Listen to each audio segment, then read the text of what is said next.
Good evening! It's me, producerBry! Welcome to our, now that we've achieved our speedrun goal, we're going to be doing Hollow Knight deep dive on the lore and world building and design of this wonderful, beautiful, amazing game. We're gonna slow it way down for this play attempt. For those of you wondering, hey, didn't I just see you play this game like really fast and beat it? Don't I know everything that happens now? What if I were to tell you that's a fake ending? Oh, let's go into this. Let's see what's going on here. Let's begin. Oh, we're here in our infection start screen. We're gonna need a new playthrough, aren't we? Let's go down here to the bottom. Our new game. We're gonna do classic play. Our background here is since we beat the infection and absorbed it into us in the last match. That's the infection there in our mind eternally, locked up in a sad room. Okay, let's go. It does help, since we saw some of the ending of the last game, to see the beginning of this match. First of all, this poem is going to make more sense.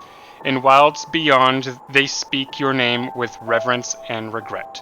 For none could tame our savage souls, yet you the challenge met. Under palest watch, you taught, we changed. Base instincts were redeemed. A world you gave to bug and beast as they had never dreamed. Now this poem is by Monoman the Teacher, who we saw in the last playthrough, and it is about Hollow Nest itself. Now here is a cutscene of inside the Temple of the Black Egg, the Hollow Knight. There is the infection awakening from within him, and it cracks his shell and starts leaking out. But the seals are in place.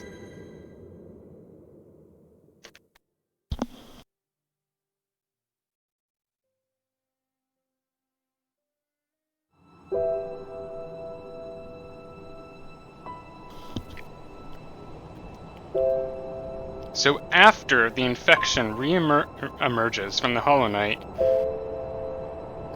our character approaches the kingdom.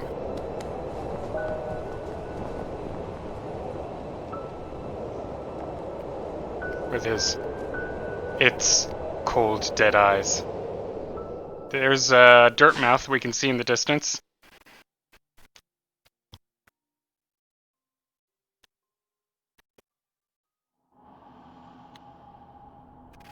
And down we go. Into here.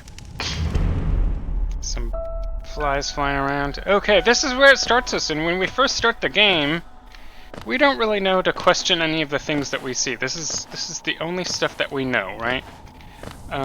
Let's take a moment to just actually take a look at what we see here. In the background, we see very large, coiling, fossilized shapes. And we can see as they fossilize here, we can see some hardened carapaces and stuff like that. Oh, I know there's a secret over here to the left. Let's get that.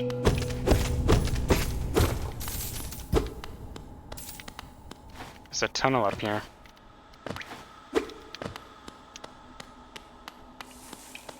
The reason why I want us to take a note of paying attention to this background here later is, as we've been going along, every time we've come across caves, we've seen a lot of these coiled kind of carapaces just all over the place. And it's curious that we see that sort of stuff. We see on the ground here, on the dirt. Like dirt. That's ground dirt. So it's a little curious that we should see so many fossils around here. Now, let's talk about a couple other things about the very beginning of the game. So we know now that we're a bug. We're a little beetle guy with a little helmet hat that looks like a knight's hat. That could also be mandibles, which is kind of cool and fun. That's a fun little art thing. And then when we go into our inventory, our weapon is a nail, which could literally be... so we don't know if things like humans exist in this universe. Does this game universe exist in the same universe as you and I on Earth? You know, told from a bug's perspective? If so, this could literally be a nail that you and I would use to hammer in sort of objects that bugs at their size have picked up and begun to utilize as weapons. So that's kind of a cool little thing. We don't actually know if there's humans or not because it's told so much from a bug's perspective. Go through here. I like these little... I like that most of the lights we find in the game are little tiny bioluminescent flies, like fireflies. On a bug scale. Oh, look, our first lore tablet. Let's take a look at it. Okay, so something that we know now. Let's get out of the screen, actually. Let's look at it. Something that we know now is that all this white glowy stuff. See, when we leave it fades away. We approach it and it lights up. This white glowy stuff is similar to the dream seals that the dreamers were emitting. So whatever created this lore tablet seems to have used the power of the dream realm to etch this message in, kind of like in space-time, you know, like in a realm of reality that it can't be destroyed. We can also see it's in some sort of substance. It's embedded in something that I would imagine is probably a very, very, very ancient, strong object. Okay, let's actually read this now. And we see in the background of the text, we actually can see the seal symbol used to etch in these runes and stuff like that. And then it translates it for us. Higher beings, these words are for you alone. Your great strength marks you amongst us. Focus your soul and you shall achieve feats of which others can only dream. Okay, so there's a dream reference. It mentions others only being able to dream stuff, and we can focus, and kind of ties it into the dream realm a little bit. It also mentions higher beings. What are higher beings? Higher beings are not just high-class aristocracy bugs. They seem to be bugs that have a greater kind of power. Some kind of greater imbued power. Maybe from the dream realm. Maybe just from dream. Maybe any bug that has access to the dream realm in any way is a higher being. It's not 100%. The way they do the lore in this game is it doesn't really give you a dictionary or anything that's really super clear. All the lore is just scattered about as little bits of treasure to pick up piece by piece. And we're gonna do it. We're gonna go around and find as much as we can, and then I'm gonna help you all stitch together. Okay, we're going up here. We're grabbing some money and some starter stuff. We're looking at the design of these caves, more of these coily, fossilized things. One thing that the fossils do communicate to us, in a way, is that this place... This place is old. Or is surrounded by old things. We don't know how old. We don't. Gonna have to guess. Okay, I just kind of cut up all the blue stuff without talking about it, but the blue plants give us life, and that's interesting. It's also interesting that there's a cocoon that the blue stuff that actually gives you life turns into little seed pods that try to run away from you, but you can absorb them up and get 2 extra shells. So, and we see that they form little butterfly kind of things. So, maybe half bug, half insect kind of thing, or half bug, half plant thing. Not 100% sure there, but we'll learn more about that stuff as we go along in the game. This thing's gonna break out from under me. I'm gonna go left here. I'm gonna grab this extra monies, because we like monies. Lots more fossilized stuff. Our first introductions to spikes. And pogo bouncing. Ding, ding, ding, ding, ding. Okay. Oh, look! Another dream-sealed lore item. Let's see what it says. It's kind of patterned like the last one. Again, to higher beings, these words are for you alone. Within our lands, do not hide your true form. Let all bask in your majesty, for only this kingdom could produce ones such as you. So this lore item is stating that higher beings are created in this kingdom and can only exist in this kingdom, and that they should not fear to show off how great they are. That's kind of a little bit of an ego in that, isn't there? Oop, I just killed a little statue thing. Oops. Ah, now. There's another little statue. Now this is a curious thing back here.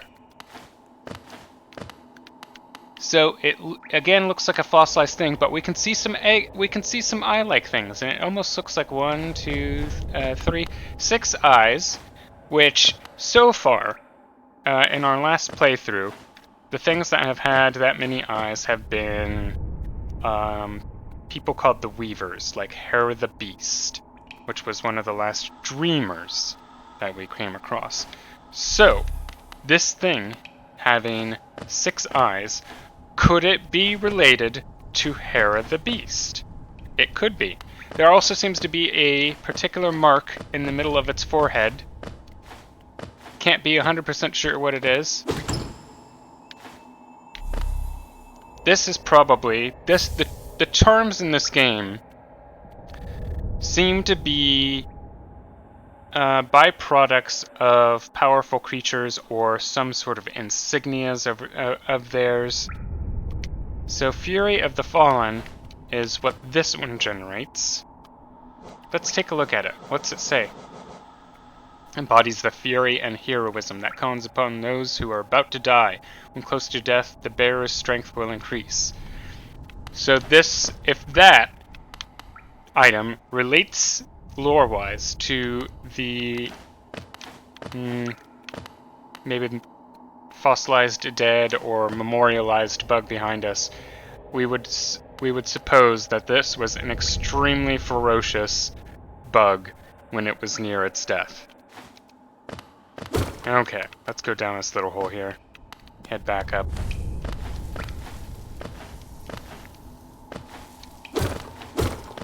Break some stuff because it's fun.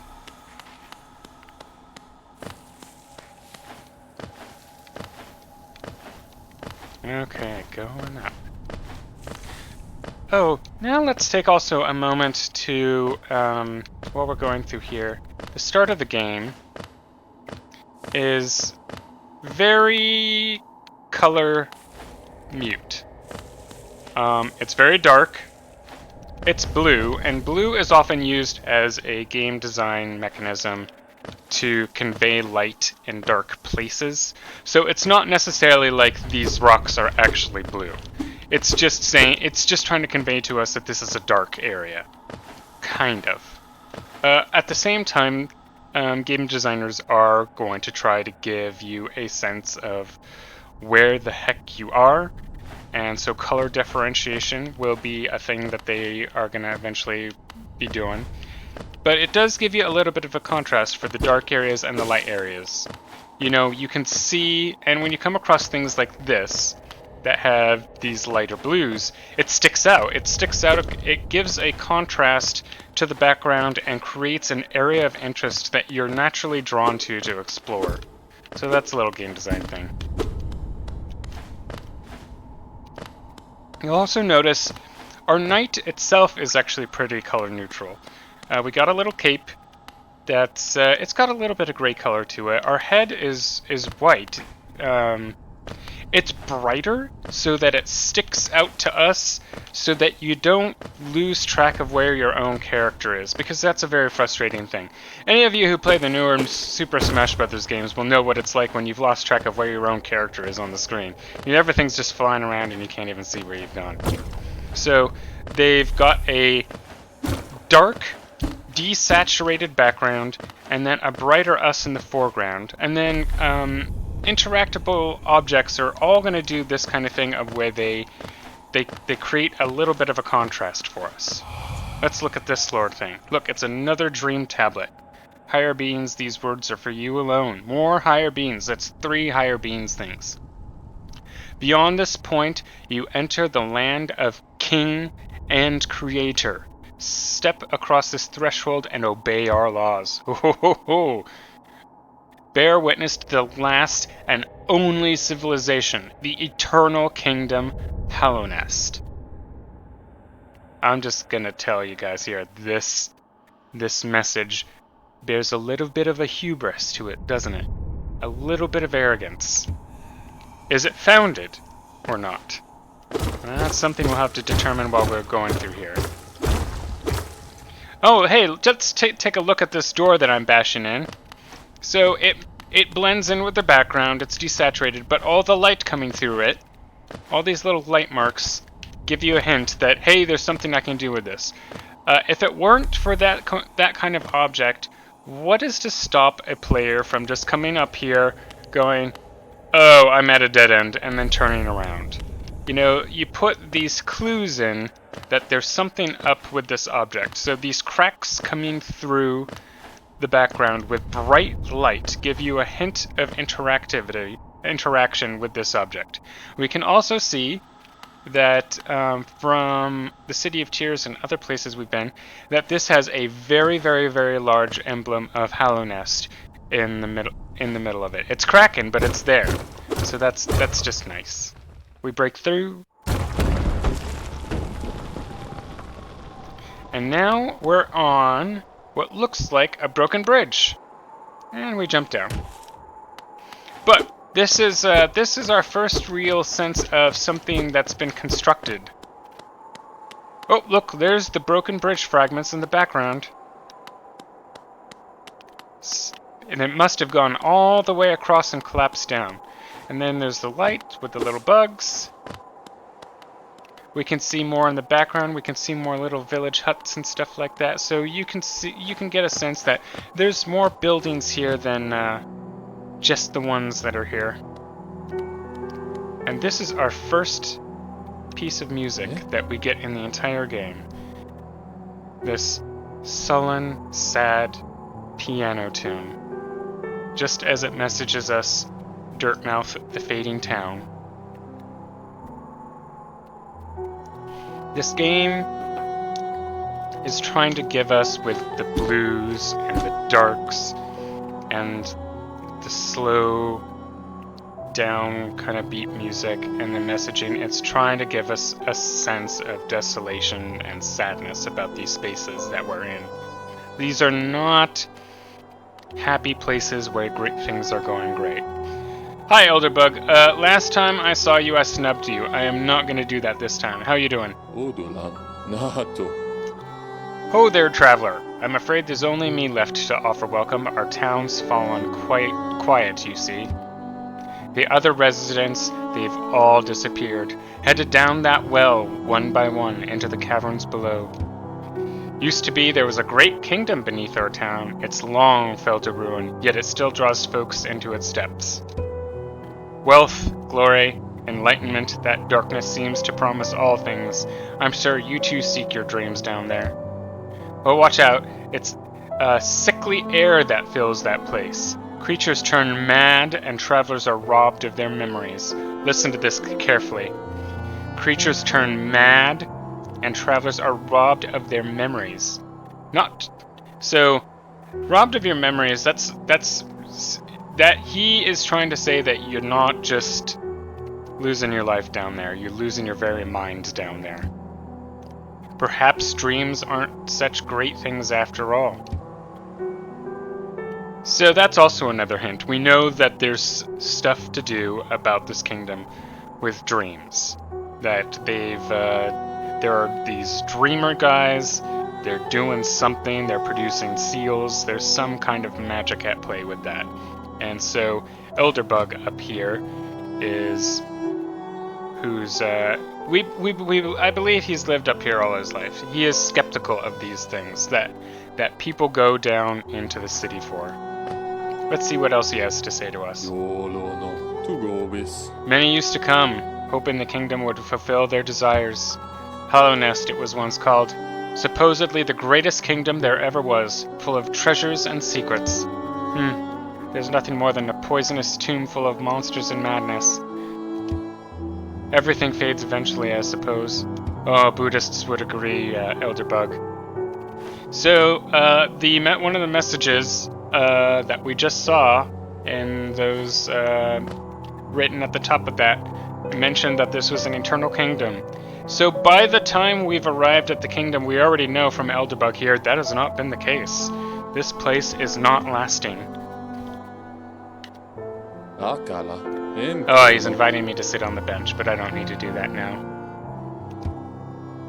Plus, I enjoy the company. Not that you seem the talkative sort. I'm not the talkative sort at all, Elderbug, but I do appreciate your company. Thanks for the talking before we go down into this place. Ah, yes. Cornifer and Iselda's future house. So they have not quite moved in by the time that we've gotten here. Here's the well. But also over here, there's a graveyard with some benches. Let's look at all the stuff that we've got here. First, there's some really nice parallax, which oh man, parallax is an art form that I'm looking it up real quick.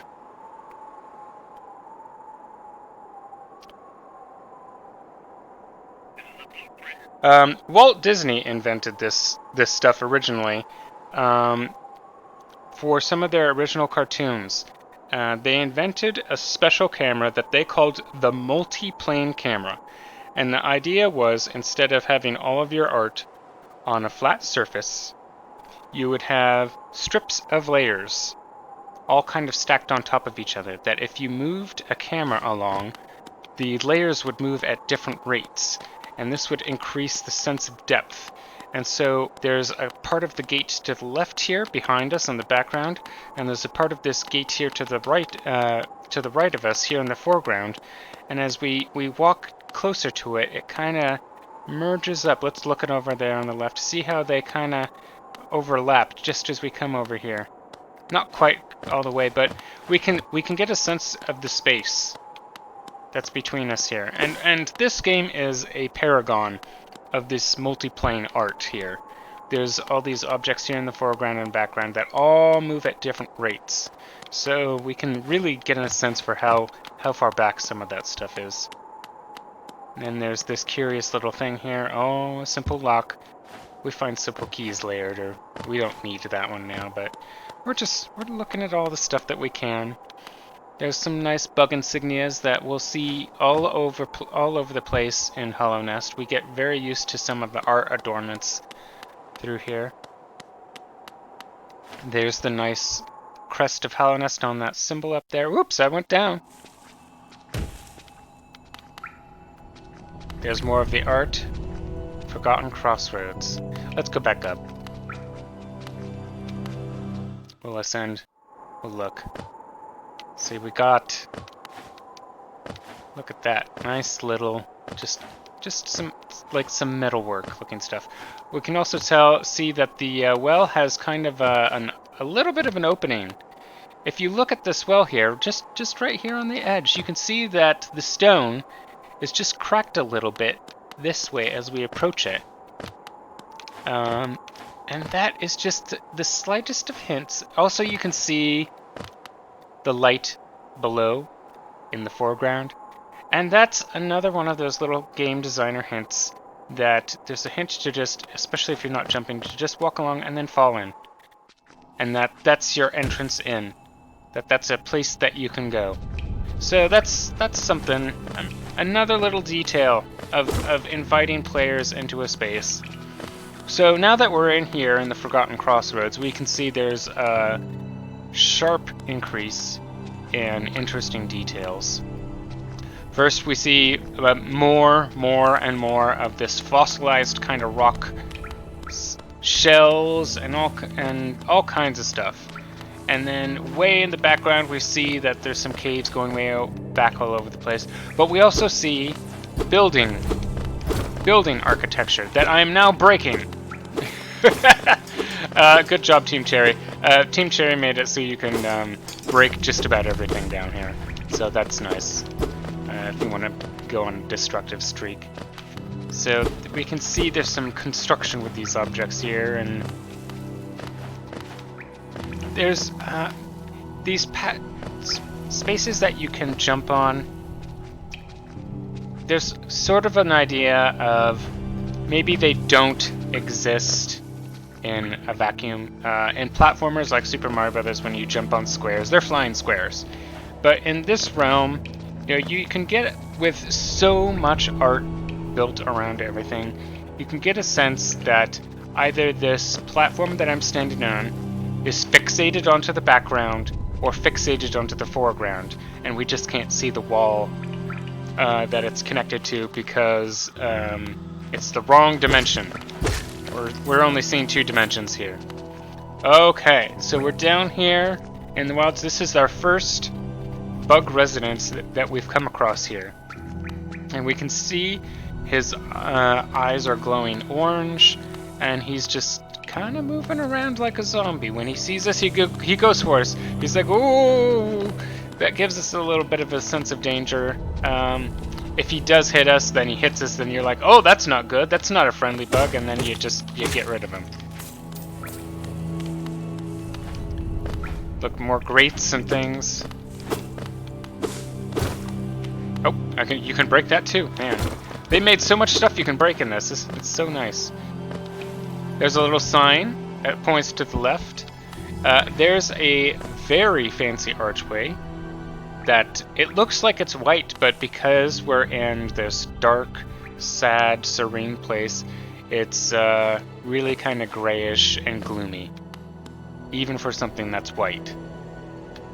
We can look up, and we can actually recognize up here that there's some faces on the middle of it. Those faces probably represent some people, important people in the city.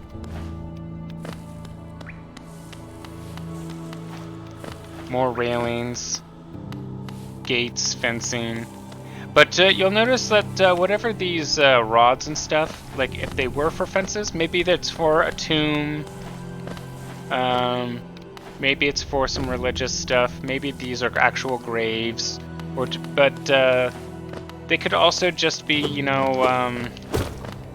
maybe there used to be more of a railing. But everything's kind of crooked. See, like they're leaning in over, they're falling over. These are not being well maintained, especially after I break them all.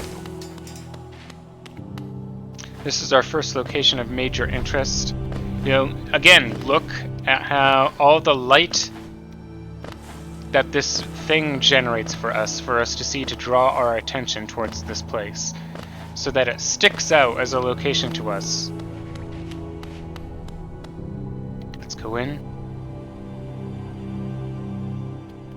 And we will meet our first fellow traveler along here in the Temple of the Black Egg. This is our first meeting with our friend Quirrell. Let's say hi. Nah, me nobis. Hello there! How delightful to meet another traveler on these forgotten roads. You're a short one, but you've a strong look about you. I'm Quirrell. I have something of an obsession with uncharted places. This ancient kingdom holds many fascinating mysteries, and one of the most intriguing of them is standing right before us. A great stone egg, lying in the corpse of an ancient kingdom. And this egg, is it warm? It certainly gives off a unique air. Can it be opened? There are strange marks all over it. I do so love a mystery, and who knows what other marvels lie even deeper below us. So, this egg thing is within... This temple was clearly constructed, and this thing was put here. What is this black egg? We don't really know yet, even after our last playthrough of this game, what this black egg thing is. But it's clearly very important. He mentioned, you and I know, that inside here is the Hollow Knight. And we also know that inside him is this orange infection thing. And we know, he says that gives off a strange air, and even what Elderbug told us is about something in the air. We know that this thing is leaking, even though the Hollow Knight's in there when the infection, we know the seals are not fully holding their job and stuff is leaking out of there. Let's see what else Quirrell has to say. For so long I felt drawn here, so many tales full of wonders and horrors. No longer could I resist, I just had to see it for myself. And what a time I choose to arrive. This dead world has sprung to life. The creatures are riled up and the earth rumbles. The air is thick. I wonder what could have brought it all about. Well, we know what brought it about. We know that there's something causing some kind of orange goo stuff going on that's starting to form in the air. To persevere in this ruin, that old nail alone won't be enough. Though that's no problem, one only has to look around. Plenty have come before us and most have met their grisly end, many more equipped than you and I. I'm sure they wouldn't mind were a fellow explorer to relieve them of their tools. It's a kindness, really. The dead shouldn't be burdened with such things. So, Quirrell is giving us a little bit of philosophical explanation of why you should go grave robbing, and I'm not going to argue with him. Did you pass that town above? What a gloomy little place, and such a majesty hidden right beneath. I suppose that's why they've all headed down here. Who could resist such possibilities? Yes. Truly a marvel. Quirrell is a very cool, thoughtful guy. It is good to know that he will become a good friend of ours along this journey that we will see again and again. Okay. Let's continue along.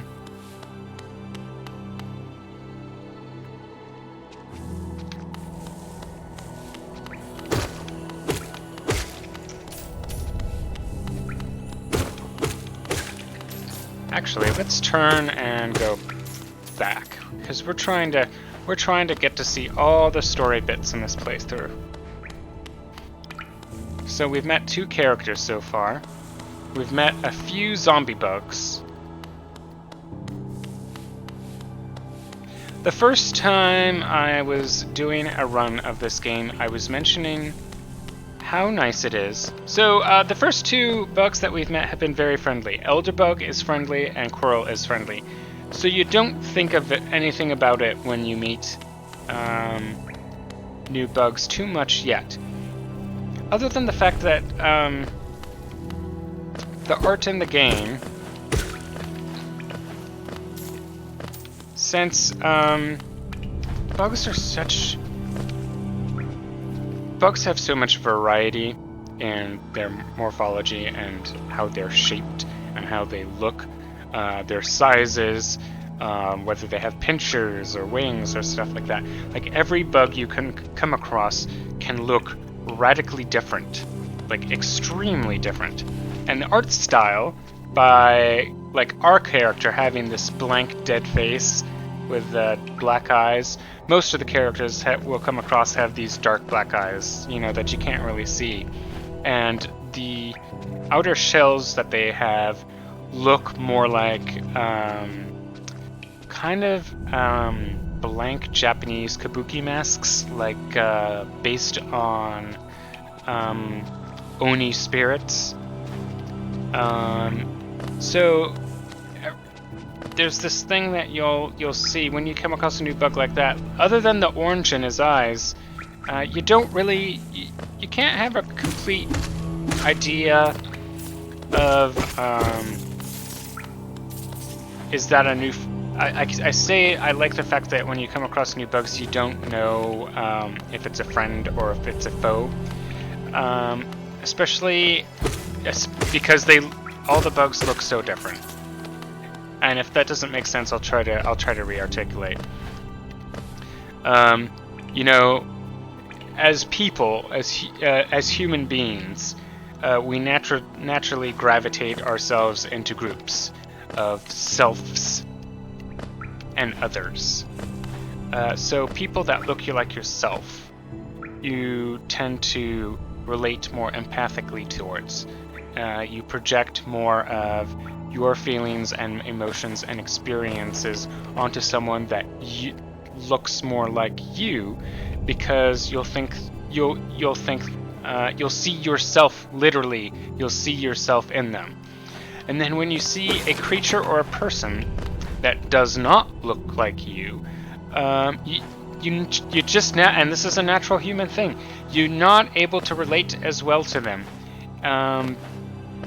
just because they look different. Because they look different, you'll think they've had different experiences, and they'll think different things and have different behaviors.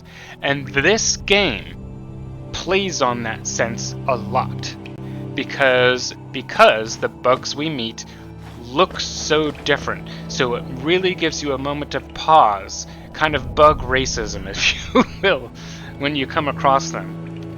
I'm saying this in front of these wonderful arches here, and that nice little bug shell wagon that I just busted up. Let's keep going left here.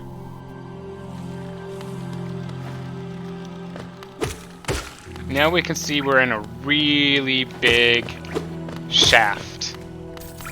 So remember how I mentioned how the platforms you can jump onto aren't just there haphazardly. So we can see this platform here is connected to the large wall structure to the right, and the art gives us this sense that it's wrapping around almost in a kind of cone shape up to this ledge here, like there's a roundness to this as it comes to this edge. Then as we come over here, we can see, with this edge, we can see all these chains and stuff hanging along. So you can jump on this thing here. You see the strings behind us there in the background. You hit this thing and it bobs. So this seems to be tied into the strings, and your weight seems to make it bounce. So it's not firmly fixed there. Let's see, and also in the background you can see more replication of this kind of structure here.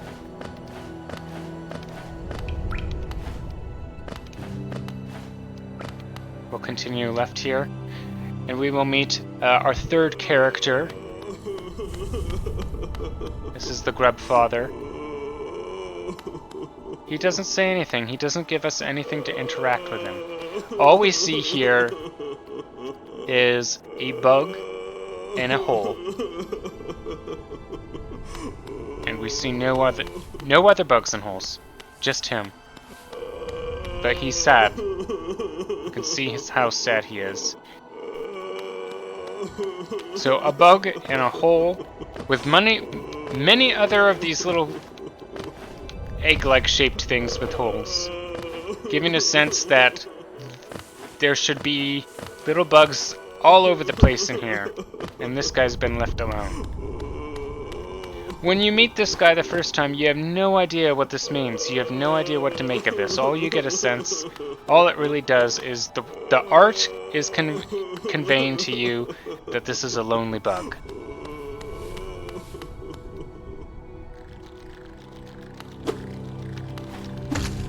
So even though we haven't talked with him, we have a sense that he's not feeling happy. Okay, now we will descend down this little cavern.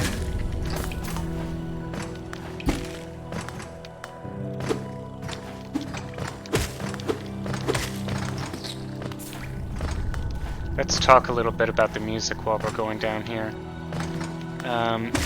I personally think that the music has a lot of the tones of Dirtmouth up above that we've heard, but down inside of here, the tones are being stretched out and being made long and breathy to give us this sense of this great emptiness and desolation.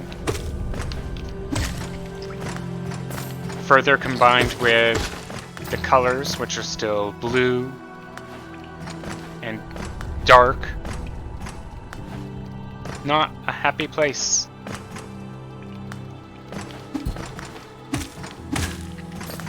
But then you get to right here.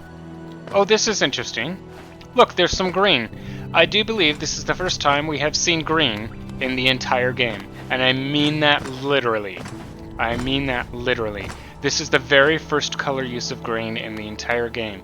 And in your mind, that makes this an attractive and interesting place. Your brain goes, oh, there's something about this.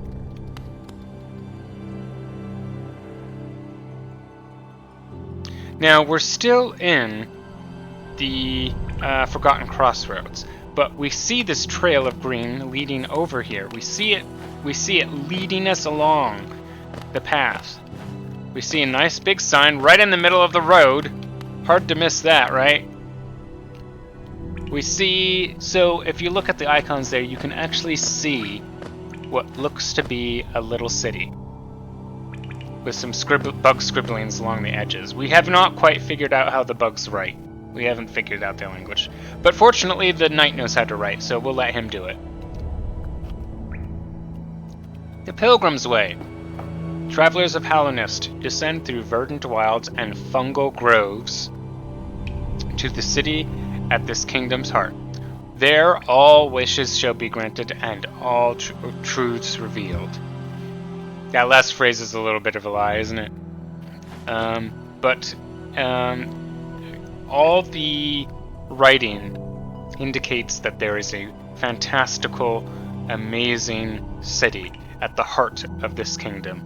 We're only on, you know, like the farmland of this kingdom. We haven't hit the great castle or city or anything like that. We're just trailing along its edge. But even these edges have these ornate kind of ceilings, and there's a paved pathway, you know, like a constructed bridge. Right here we see some rock, which hints to us a state of disrepair. But there was something here that was built that clearly might have been majestic at first. And then as we come over here, we come across, oh, a new character. And this is what I mean about things about this game, of any time you come across a new bug, you don't know what to make of them. So the first couple bugs, we've met Elderbug, who's been someone we could walk up to that was friendly. We met Coral, who we could go up to and was friendly. And then up above us was the Grubfather. We couldn't talk to him, but he was just there. He didn't hurt us or anything. So let's watch this. As we come over here, the camera, which is normally fixated on us, right? As we cross this threshold, it actually pulls over. Let's watch how the camera pulls over to just bring that guy into view. Look at that. It pans over to make sure we can see that bug over there. So we go, oh, there's a bug over there. A natural thing to think, maybe, so far, is sure that's a different looking kind of bug. I can't make that thing out, but maybe it's a friend. Let's go over and see him. Oh, when we go over to him, he closes up. We can't talk to him. So what's our only option? Our only option is to hit him, but it makes a ding noise. Can't do anything. And then the music has added an extra layer of tension to it. Let's leave. Let's go. Let's move away from him. Okay. And it quiets. This is something I really love in modern game design. if you're a composer, instead of just composing a song piece that plays this version and this version and this version and then it repeats or whatever, you can actually take the music that you write, and instead of just coming up with a song and the song is the song is the song, you can come up with mini themes for everything.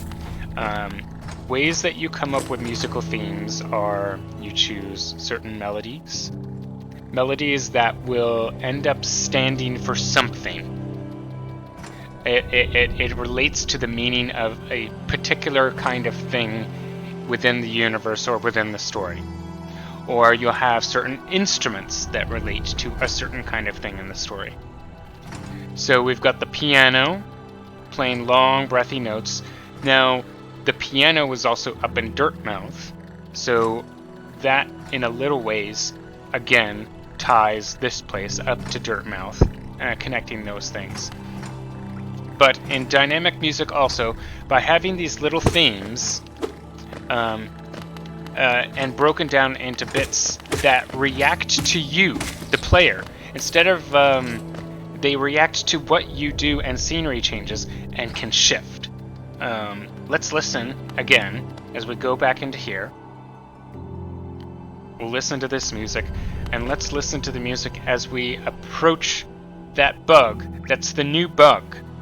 You know, we don't know what to make of him. We come over here, listen closely to the music as we approach.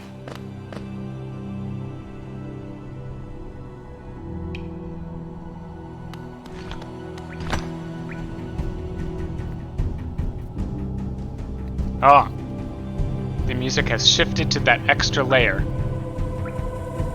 And now it's bouncing some strings.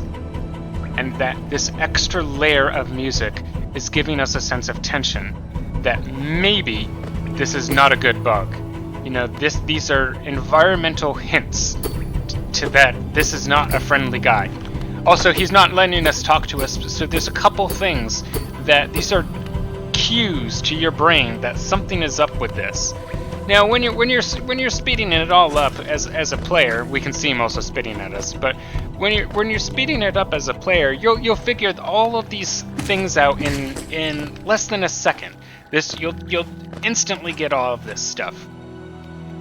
You'll come over here and be like do do do do do do do do do. Oh, a guy, hey guy. Oh, I can't kill this guy. Oh, there's music. This must be a guy that I can fight. So, also we see we can't get past this guy.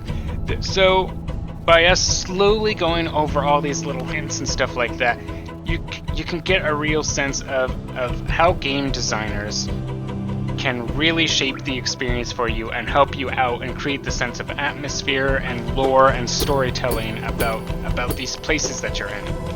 And then as you move away to see him, when he in tux, he starts spitting at you. Luckily, he is not very good aim. Let's also take a moment to talk about the color palette again. Because so much of this game is trying to give us a sense of desolation and darkness and emptiness and despair and generally, not nice, good feeling things. Most of this game is going to be on the blue side of the color spectrum, on a blue color palette. So how do you make, when you're dealing with all the background is blue, how do you make hostile things stand out to the eye? And the most complementary color to blue is orange. And you'll see this on every single movie poster sign for like the last 10 years. They're all blue and orange, and they all look good. But blue, blue, blue. Sure, this guy's in the foreground here, but when he comes over here, he's got the orange eyes, and he spits orange at us. And the orange is ultra, ultra, ultra bright compared to the background. It really stands out. It has a high contrast. It's very bright as opposed to the dark. So we're like, oh, your eye can very easily track that orange thing amongst all the blue in here. And that is another little thing that game designers do to help players out. So we spent a lot of time hanging out next to that guy. Hopefully that was informative. We can't get past him, so let's go. Let's go explore more. We can go this way. Explore more chasms. But I know this isn't the way to go. I will get that money up there.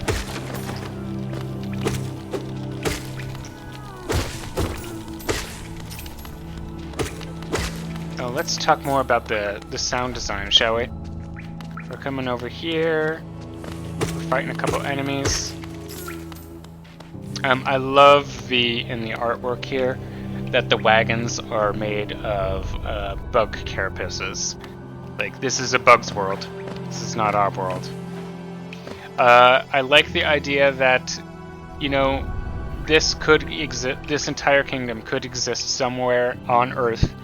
And, you know, like some of those super gigantic anthills, all of this could just be buried somewhere in a dark place in the world, you know, where we just never see it. It's all just hidden underground, just like bugs' nests. So earlier we met the Grub Father. We're exploring around wherever we can explore, and we come over to this point and we hear this sound. Where is the sound? Oh, there's no sound right now. I might have overstayed. This sounds what? Oh, there's some sound. Do you hear that sound? You can hear it. There's a sound somewhere. Oh, sigh. And then you can see up there. Oh, it's sad. So it's sad and it's crying, just like, and it's green, like a green little bug, just like the bug we met earlier. And then you see him. You try to reach him.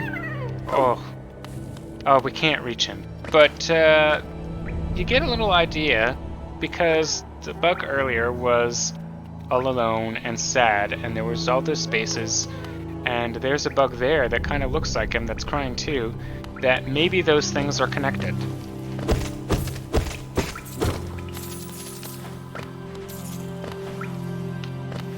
There's nothing that tells us that those things are connected. We just see it. We just see it and hear it. We hear them both crying. They're both green.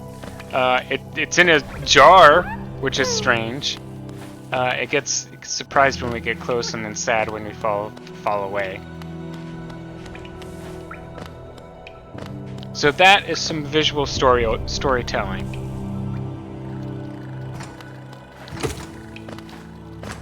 Let's continue down, because that's the way to go. Ow.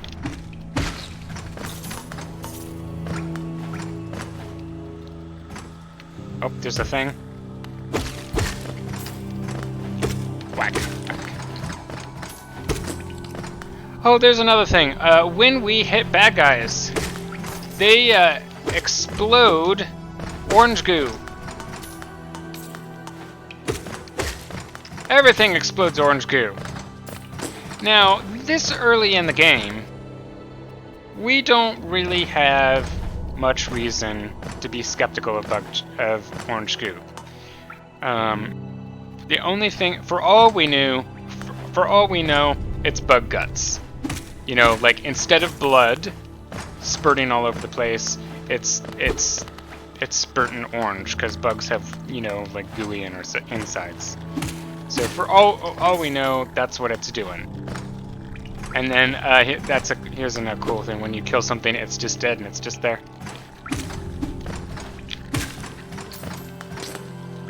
Squish. Now there's a thing here. Let's go in. Oh yes. Little flies.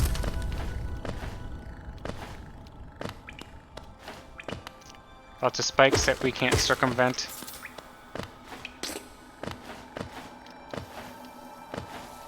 Ah, this is our first time meeting one of these things. What even is that? It's black. And that's an interesting thing, actually, that this is a black thing glowing white. Now, the other thing that only other things that we've seen that have been black, that have white glowing, has been those sealed signs that message to higher beings. So that ties these two objects together. One of the first sign mentioned using focus, which I don't have damage, but you can focus yourself to heal up.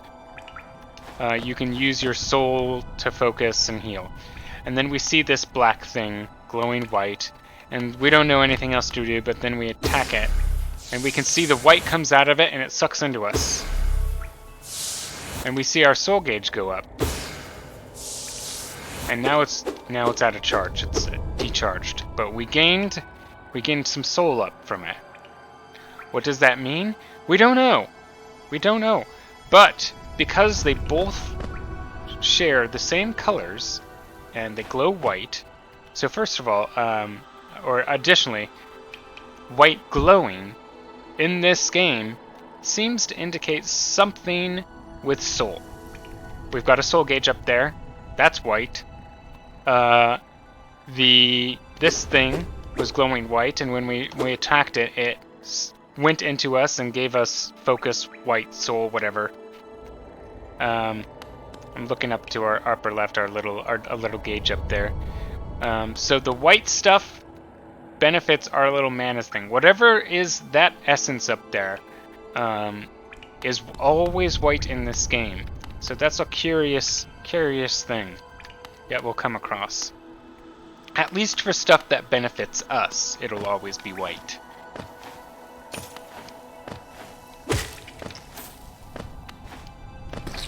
You can see there's large chasms behind us with huge looking fossils. We see some in the foreground too.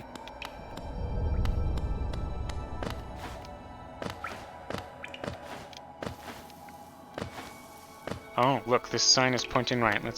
I wonder if the signs actually point to something or if they're just little details.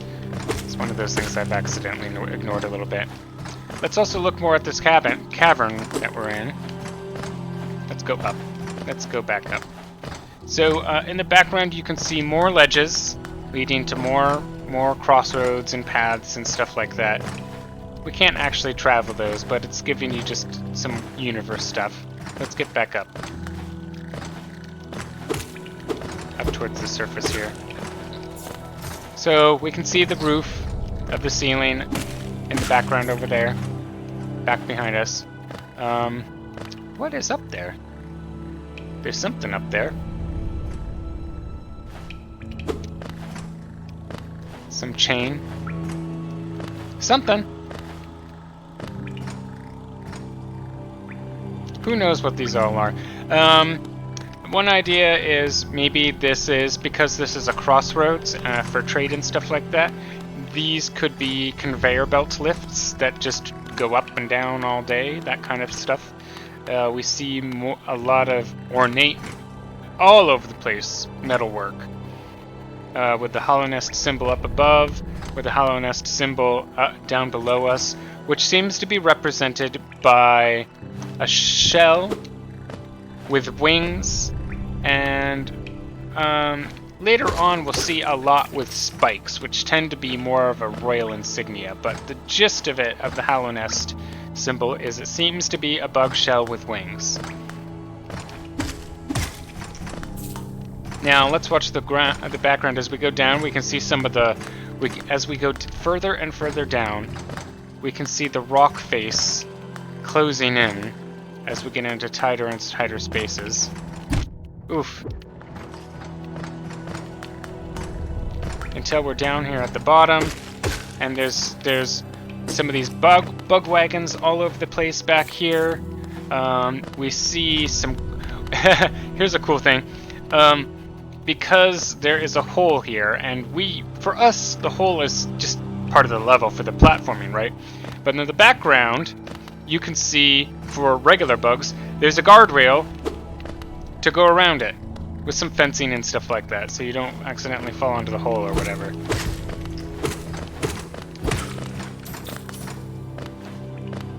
Okay, let's go. But you can see in the background the ground that goes around you. Okay, we're down here. Hey, look, there's some weights down here. We can see counterweights to all the holding all the platforms that were above us. So that kind of gives a little bit of credence to the idea that maybe they're elevator kind of objects. Since we've come down here and we hear extremely conspicuous humming. Hopefully the humming gives us a sense of friendliness, because that sounds like very friendly humming. And then we see these pages. I think is that the first page we ever see? Yep, we come down here, we land right on the page on the ground. We don't know what it is for sure. I mean, it's really just, it's funny. From a drawing perspective, it's really just like a polygon. Like it's just a curved crescent thing, just sitting there, sitting there. But we see another, and then as we see closer, we can say, oh, he's writing on stuff. That's what all that stuff is. It's paper. It's paper on the ground. And then we see him scribbling, so we see he's sitting there scribbling on those papers, and he's leaving some bits about, so he's kind of a little messy. But a new bug. Let's approach him. Oh, and we can see we can talk to him as the camera centers on him. And we will do so. Hello! Hello there. Come down to explore these beautiful old ruins? Don't mind me. I have a fondness for exploring myself. Getting lost and finding your way again is a pleasure like no other. We're exquisitely lucky, you and I. I like Cornifer. He, like Quirrell, has a spirit for adventure. I'm a cartographer by trade, and I'm working on mapping this area right now. Would you like to buy a copy of my work so far? Why, yes I would. Acquired map.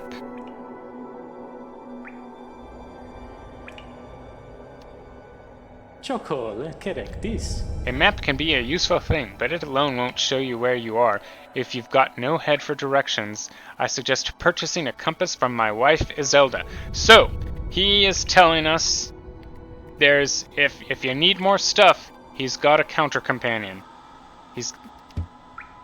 She's just now opening our new map shop in Dirtmouth, selling all sorts of useful things to wanderers like yourself. She'll even sell some of my old maps from time to time. I pop back to see her whenever I finish mapping in an area. She's always so excited to see me. Okay, so we've learned this guy's... Oh, actually, we haven't learned this guy's name. I don't think he's told us his name yet. But we've learned he likes to make maps. We know he leaves messes everywhere he goes. We know he hums. We know he's got a wife, Iselda, who's in town. Let's talk to him again. Oh, by the way, I haven't introduced myself, have I? Yes, I should apologize for that. When you spend a lot of time by yourself with just your own thoughts, you forget the niceties of conversation. My name is Cornifer, and there it flashes in the lower left.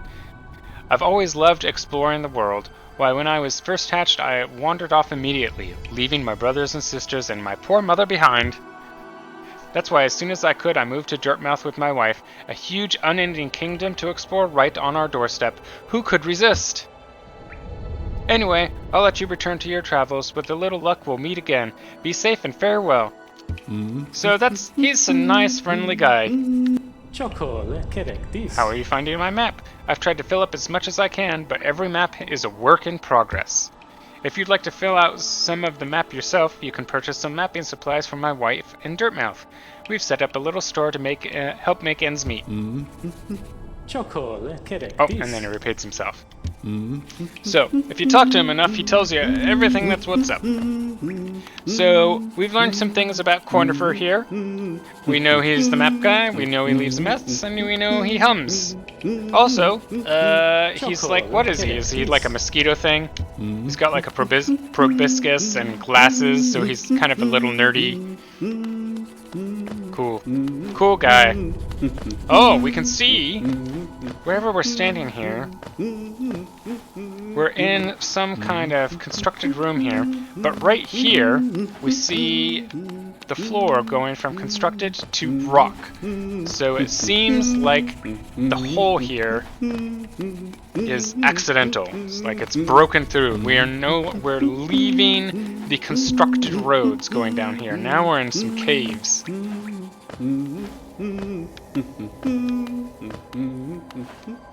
Let's explore. Ooh, sharp rocks. So, if you go left here, you'll fall and you can't get back up. You'll have to go back to the right, this way. Let's explore left, though. Let's just see what we can see. Oh, there's some strange worm thingies. Whoop! There's, not really any hints that you can pogo bounce off stuff until you just try it. You just kind of have to figure that out. But that's, so, during one of our previous speedruns, I mentioned how there's some hidden kind of moves in the game that if you can figure out, you can get around more. One of them was the parry move, which if you attack just as another enemy attacks, you can parry and not take damage while you hit them. The other one is the pogo bounce. And these are these kinds of moves, like just like this. There's hints that you can do it in the game when you come across areas that are only laced with spikes and you really don't see any other way through. But the only other thing to give you a hint to try this kind of stuff, because it's kind of a hidden move, is to just experiment. You know, one thing you might do is, oops. I didn't mean to do that yet.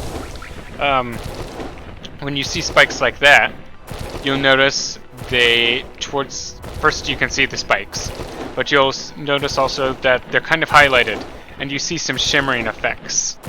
You know, a glinting effect, giving you a hint there's something up with them. So when you first see something like that, you might test it with your body first. You might be like, oh, what's up with that? And then you jump down, and then, oh, you're spiked. Okay, you can't walk on that stuff. So now you know. Now you know when you see that stuff, you can't walk on it. So games like this, exploration games like this, there's a certain amount of they want you to be brave and just experiment. You know, with what you can do. You can attack at stuff. You can jump. You know, see what kind of stuff you can interact with. See how you interact with stuff. Let's follow along this cave further.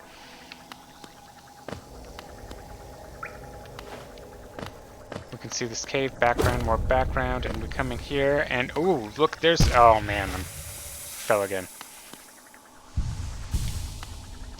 We see, this is our second time seeing green, and it's bubbly and steamy. So, is it hot? What could that be? We don't know yet until you test it out by yourself by jumping in, and then you get hurt and you're like, nope, okay, that's not good, don't do that again. Oh, look, here's a thing with orange on it.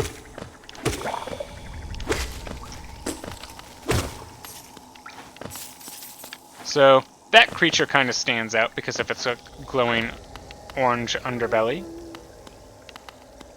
Let's explore around more. Some interesting background objects in the ceiling. Woo! That was close. Hey! It's the first time fighting one of these little grub guys. Let's hit the jar. He gets excited and he goes away. Okay, cool, we did something! What did we do? We don't know. We don't know. But we do know the link. We do have a guess to the link between those little guys and the grub guy in the main chamber. So that's nice. We went kind of through an obstacle course and rescued a little guy. That's good.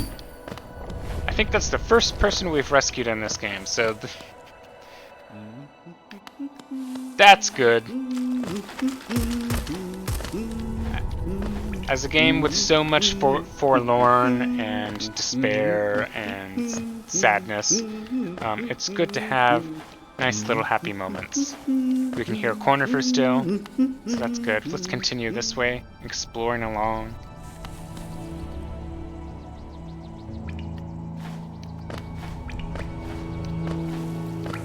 Okay.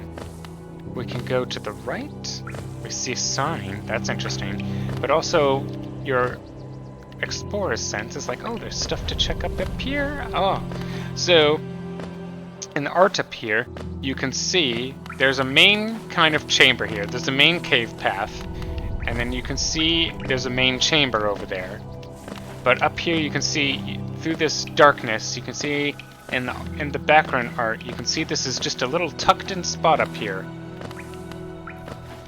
All hands drawn. Nowhere else does the stuff show up. It's specifically designed here. So, we found a little thing with money, a thing with money, another thing with money. We hit it. Oh, man, the wall moved. Aha! Before we've even broken this thing, the wall has given away, giving us a revelation that there are secret passages. So, oops! I didn't mean to walk in here. Let's beat this guy and go back to what we were talking about.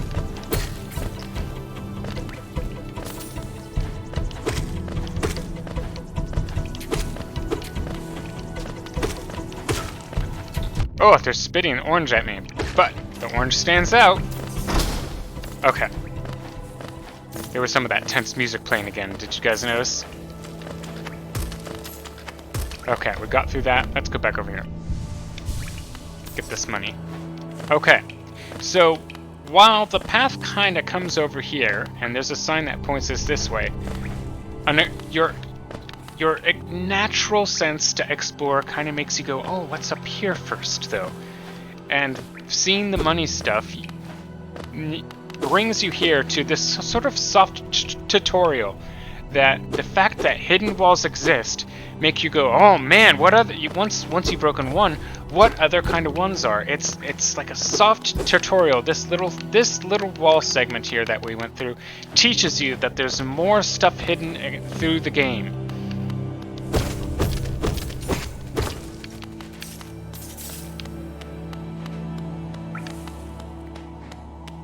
Down here and pop down here. And this opening over here, let's say you've gone through the main path.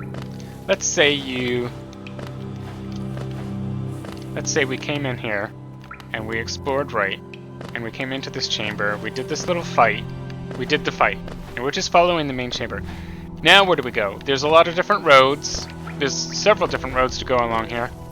There's a sign pointing up and right. So it's like, okay, well, let's follow the sign. And then if you're paying attention to the art, you'll see there's this hole up here.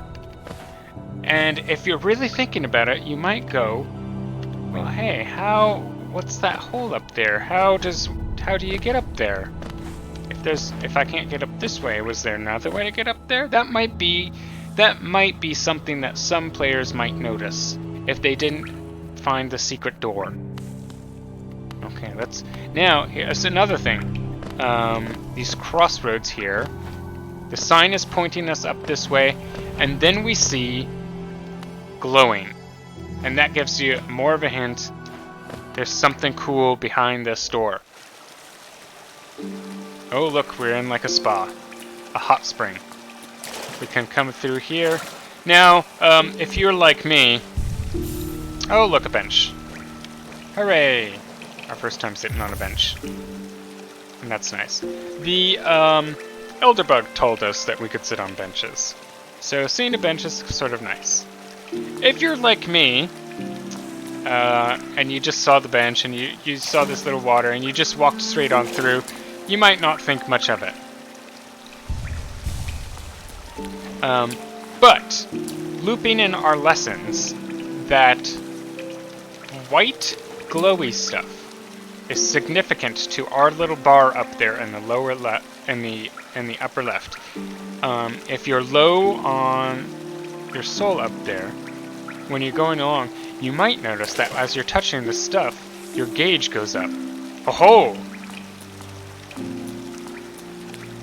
So, we don't know what this water is, but it's good for us. It's good for the soul. Oh, soaking in the hot spring. So that's nice.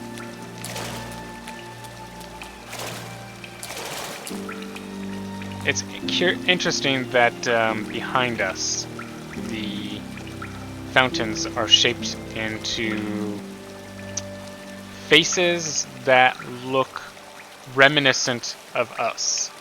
So there's one face, there's two face, three face, four face. There's a little bit of variety though. There's different kinds, but they look. It looks this one in the center especially looks kind of like us, doesn't it?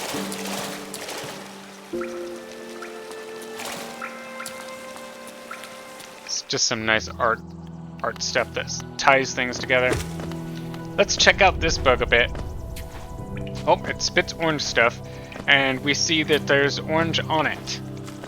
The first time that you encounter these bugs, you might not know what to make of these things until it starts spitting at you. And then you might start relating that this is a fly, and whatever this goo that it's holding onto, it seems to generate this goo and be able to projectile it at you. But again, the theme that orange is bad, and when you hit it, it squishes orange. Let's try, so we've gone and explored upper right. We followed what the sign said. We'll break the sign now. So now where do you go? Now we can go left or right. Let's explore left.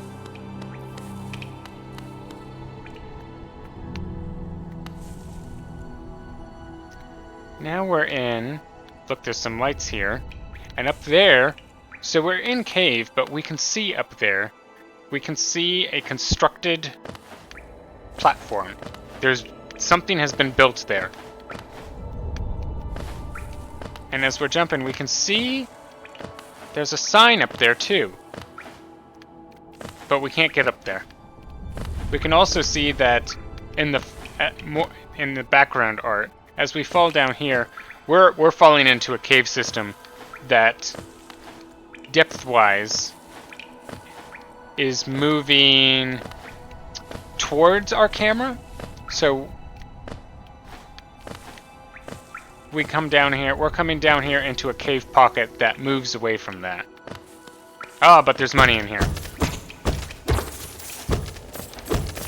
There's some rock ground. There's some broken fencing there.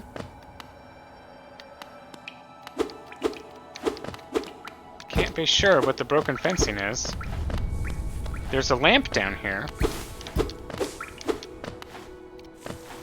Not a very bright lamp, not like the one up here. So, maybe some crumbled stuff. Who knows? But, maybe, while you're exploring around, you're like, oh, there's a thing over here. I can't get up there. Maybe you'll remember this place later on in the game.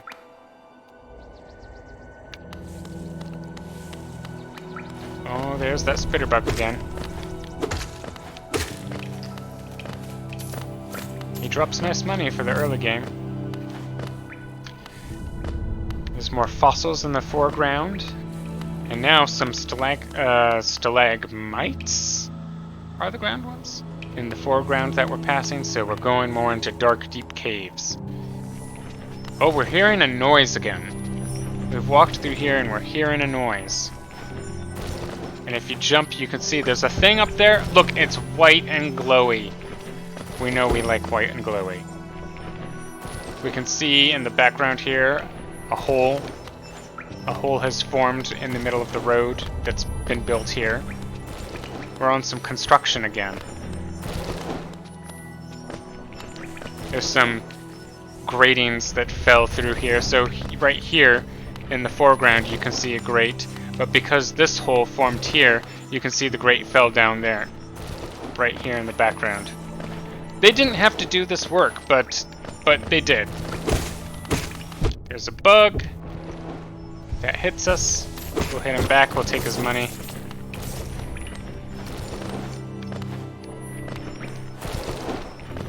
Oh look, another jump that we can't get up here! No! We'll have to just keep going. Oh look, more of these guys. This is pretty easy to get by at this point in the game, right?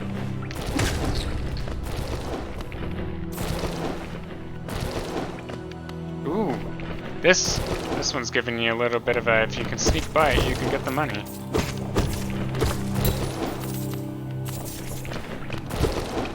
I like that they give you a little bit of a hint. There's all the little particle animations of them digging around.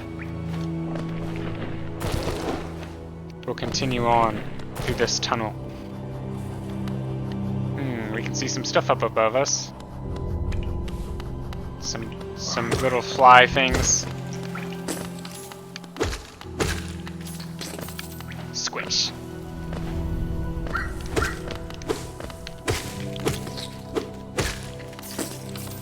Those flies, when they see you, they definitely shape a change in their animation.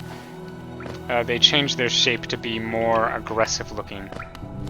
We can come along here, we can see there's some worms down here, down in these tunnels, but we can also see that there's some stuff right up there. Let's go check it out.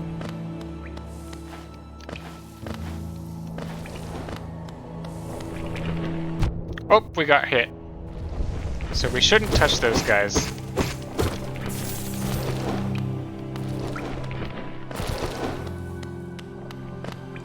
Let's continue. Let's try going back up here. If you didn't learn that you could do the pogo bounce sword trick, you could not get through this. Well, maybe you can jump it. I don't know. Let's try. Oh yeah, you can jump it. A little difficult to do.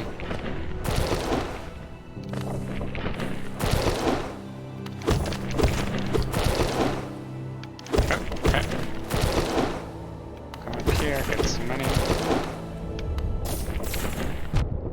Worth it. Ah, look, there's another one of those hollow nest seals. This one's got some spikes on the top. You can see this. This is a little hole archway. Okay, we've come through here. There's a sign that's pointing us up. If we didn't know anything else about anything else in the game, we would be like, oh, we can go up. Let's go up. And then we'd be here. We'd see more grating. Bug climbing along there, and then we would see, hey, there's that sign again. Pointed up here, we see a doorway, it's kind of lit up, kind of invites you in, doesn't it? You see all the constructed stuff, you're like, oh, look, a bench. Benches are nice. And then an interactive object that you've never seen before. Yeah.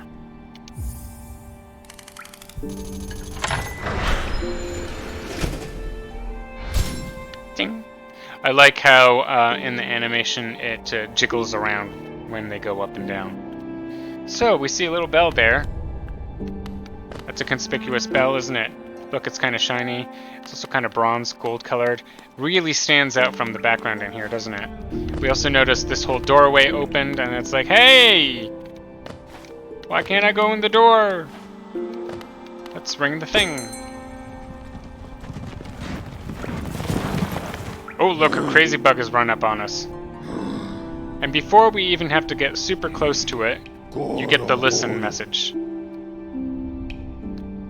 Greetings, little one. It's been an age since I last heard the ringing of a station bell. It echoed down the stagways and called me to you. I've grown stiff and tired over these many years, and I've forgotten much, but the sound of the bell will always call me back. These stagways stretch the depths of Hallownest. If you want to travel them, hail me from the platform, and I will take you where you need to go. And yes, this is to go to Forgotten Crossroads or Dirtmouth. So, some interesting stuff that this teaches us, that this bug that carries people is intelligent. This is basically, the entire bug itself is like the taxi cab and driver in one. That's kind of interesting. I also like the fact that it's a stag beetle. A stag beetle is a real type of beetle. They're known for having very high carrying strength. But also, stags are kind of, as animals, are like reindeers and stuff like that, are also known as kind of beasts of labor for pulling stuff around. So they kind of tie in together. Team Cherry did that on purpose. There's a reason they used a stag beetle and not another type of beetle for being something to carry around. Let's talk to him more. It was long ago, but I remember when these highways and crossroads pulsed with life. These are the paths I first carried passengers through when I was young. Those travelers are long gone, yet still I remain. Now it seems it's just you and I and the furtive creatures scratching and squirming all around us. It's kind of sad that this is the last stag there. We don't even know his name. Does he even know his name? Eager to travel the stagways? Just hop up on the platform and give me the signal and we'll be on our way. So we'll do that. We'll be like, oh, okay, well, where can we go? We can go here or Dirtmouth. Let's go back to Dirtmouth, see what's up. Where does this even lead to Dirtmouth? We've never been through one of these before. Oh, look, there's another bell. We can come down here and talk to him more. This place. We are near the surface, I believe. There is a town here. You should take the opportunity to rest. That's good advice, Stag. This place was once full of travelers coming and going. It seems much quieter now. Yeah, it does. So, all the characters we have met, this character at least, talks about how busy this place used to be, and now it's not. Elderbug, for as old as he is, has never known this place to be busy, other than people starting to come down into the Hollow Nest again. If we've never been in a spot like this before, we would just be walking along. We wouldn't notice anything interesting about the platforms. We'd be like, oh, I don't even know how the heck to get up here. But once you walk on this thing, it just automatically goes up. And you're like, oh!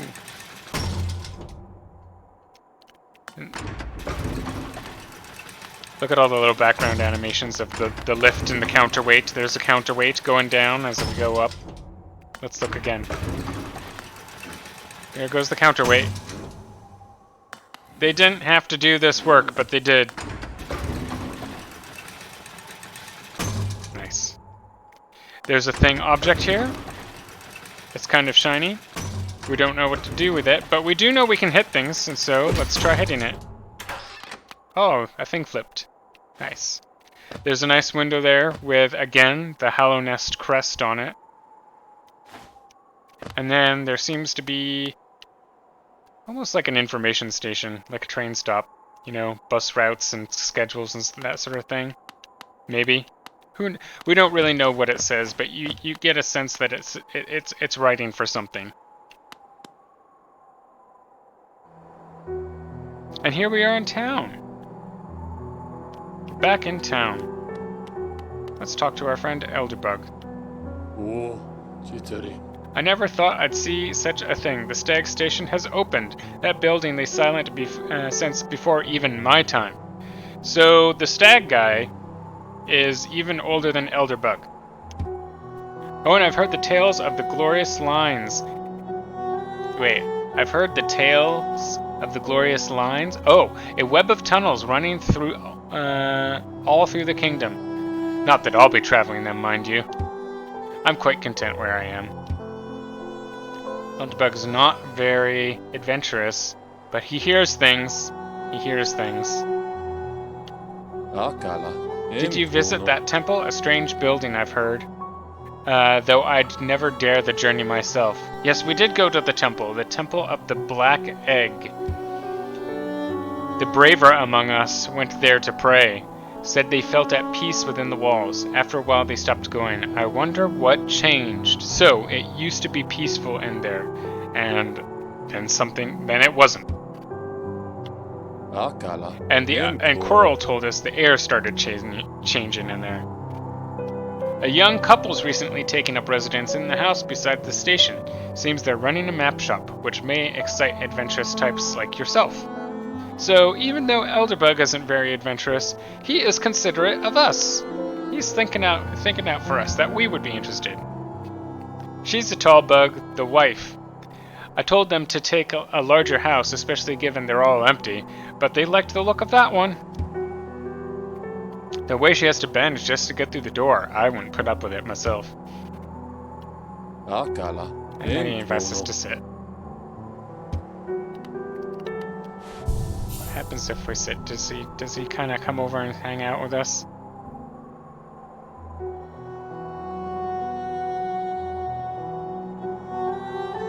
And then we just kind of quietly sit here. So we'll come over here and we'll check out the house that he was talking about. Here's the house.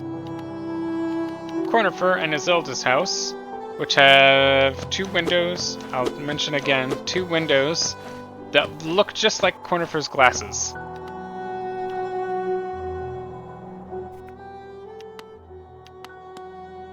Hi, Iselda. Come by to buy a map, have you? It's really my husband you should be dealing with, but what a surprise, he's headed down below. He'll pop back occasionally to deliver new maps for the store, but I do wish he'd spend a little more time up here. I've not much interest in retail myself. Now let's see what's here for me to sell. And then I come over here. Oh, Bapanada. Okay, she's got the compass. We want the quill. We'll get the compass too, because the compass is always good. And that's it for now. But we can see that there's other things to buy. Does she have anything else to tell us? Of all the places to end up, I've picked this dreary town. I'd thought it a temporary shop, then my husband became obsessed with that old ruin. Now he's spending all his time down there. He argues cartography is sound business, but other than you, who's buying? Well, I am gonna buy a lot, so it's gonna turn out well in the end. Are you enjoying yourself down on the ruins? At times, my husband makes Helena sound like a wonder, but sometimes it seems a ghastly, dangerous place. Let's look at Iselda a little bit too. We can see she's got 2 little tendril things for hair, kind of like Cornifer, and then she's got a tiny little proboscis. Not as big as Cornifers, but they're clearly the same kind of bug species. We can't see the back of Cornifer, but we can kind of see her back, so she kind of looks like a mosquito bug. Not really sure what kind of bug they are, but they're friendly and let us buy stuff. I like that they animate looking at you too. That's nice. Let's take a couple moments to listen to the song of Dirtmouth before we head back into the Forgotten Crossroads.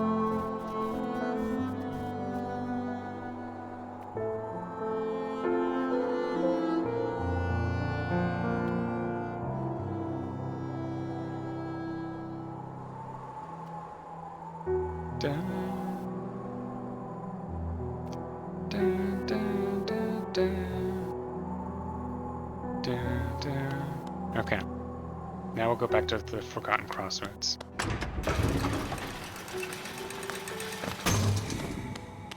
Here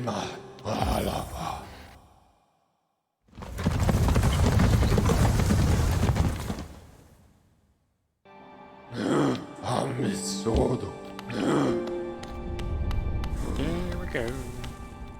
Where were we? Dun, dun, dun, dun, dun, dun, dun. Dun, dun, dun, dun.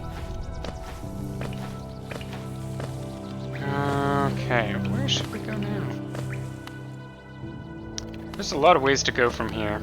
There's no real right answer. But we're gonna go down.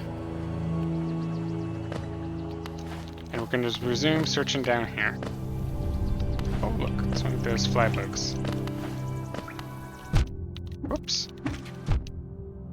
Oh, he did some damage.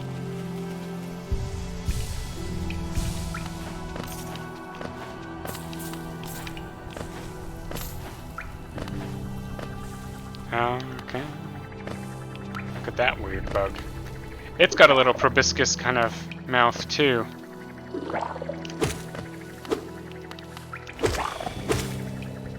Spawning stuff out of the goo.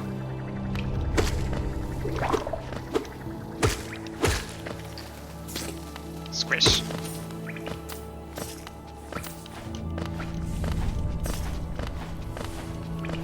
Explore up here. There's nothing really up here except for some monies. But we like monies.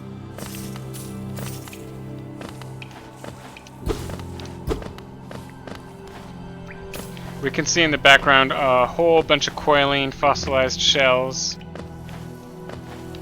The fossilization is a lot in the same kind of shape as the geo stuff that we end up picking up along the way.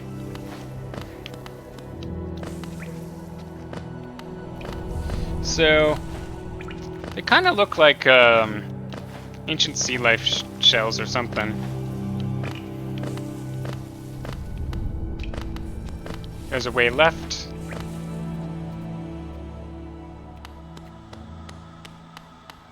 And we see a nice paved path here. Lots of signs.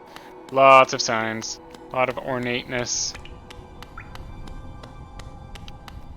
Signs, statues, all kinds of stuff that I'm gonna break.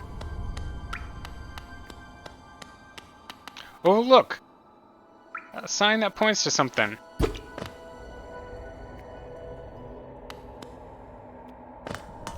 And we can't get there. We know that this goes into Hallownest, the City of Tears. But look what an ornate elevator there is. That's so nice with the metalwork.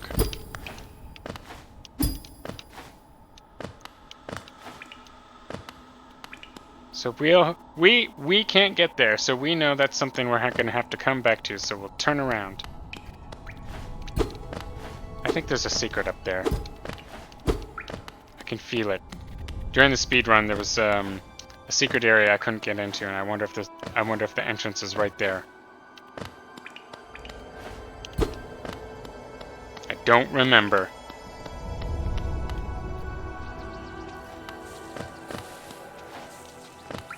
Continue along here. A new kind of bug. Oh, he's jumping. He's not looking good. Not looking good for us. Ah, another one of those black glowy things. Shaped just like the first one.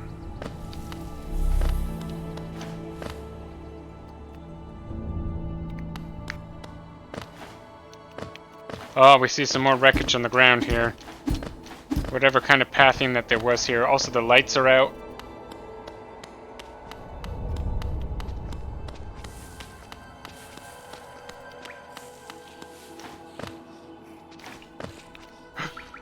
Ah, look, the camera has framed over to show us a new character. The music hasn't changed. That gives us a hint of, okay, there's a new kind of bug. It's weird looking, it's asleep. Let's walk over it and see what happens. It's just asleep. It doesn't let us talk to it, though. I wonder if you can just ignore it. What happens if you touch it without hitting it? Oh, you can go right by it. That's interesting. Nothing happens. It's just asleep. But you can wake it up. Oh no! The gate's closed!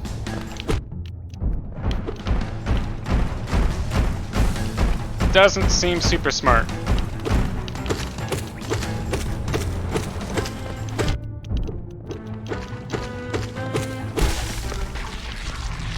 Squish is pretty easy though.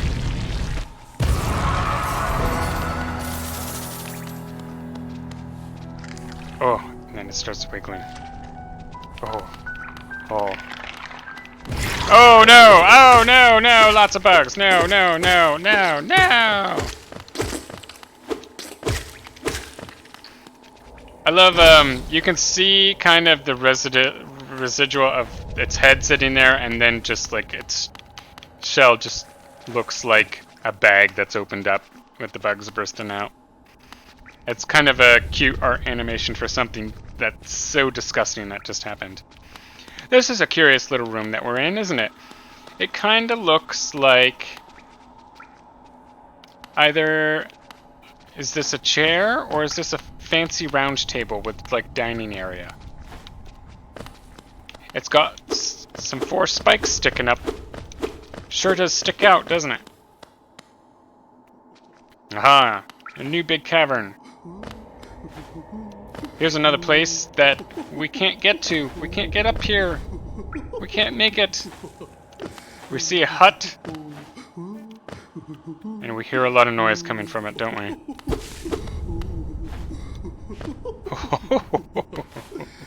Someone is having a good time in there. And there's some pink dust. I think that's our first time seeing pink in the game. Oh, there's another bug. This little horned bug. We're just walking along here. Now this bug shop, you'll notice it's lighter. The door is lighter, and then as we go by it gives us a little enter sign giving us, indicating to us that you can go in. There's all kinds of these little cues, that this is not a normal house like these background houses.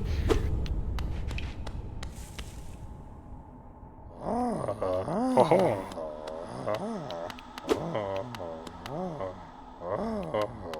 So, here's a little hint of something that's happening to the game. Here's a bug. He looks, out of it. Perhaps like a substance user. But let's talk to him. Watch his eyes. Oh, Kyle. Let's also listen to him also. Oh, Oro, you oaf, you wield your nail like a club. Oro capitalized. Oro is somebody. And he says you wield your nail like a club. Well, we know a nail is a weapon. So Oro is not holding his nail well. Esme, how much deeper do we have to go? So, I don't know who Esme is, but he's following someone Esme down that's probably let him down here. Oh. Oh, look! His eyes have cleared up. Oh, what? Who are you? I see. This old village. What a strange dream to have led me down here. If you hadn't found me, I don't think I'd have ever woken. So, Sly was having a weird dream. Sleepwalking dream that led him down here. He hasn't told us his name yet, but he'll tell us in a bit. So something about the orange is causing strange hallucinatory dreams. I'm Sly. Usually I live in an uneventful life up in Dirtmouth. The air in these ruins doesn't agree with me, so I'd best get back. People keep complaining about the air down here. If you return above, come and see me. I'm probably the friendliest face left there, and I can thank you properly for your good deed. Oh, Sly. Sly is a helpful, nice guy up there as a shopkeeper, but he seems to only care about money. The Elderbug seems much friendlier as far as advice. You're exploring then? Very brave. Plenty of courageous wanderers have been lost to the hunger of these old caverns. What's the hunger of these old caverns? You have your nail though, and I can tell just by looking that you know how to wield it. Why would he know that? Oh, he's repeating himself though. Well, we'll see him back up in town later.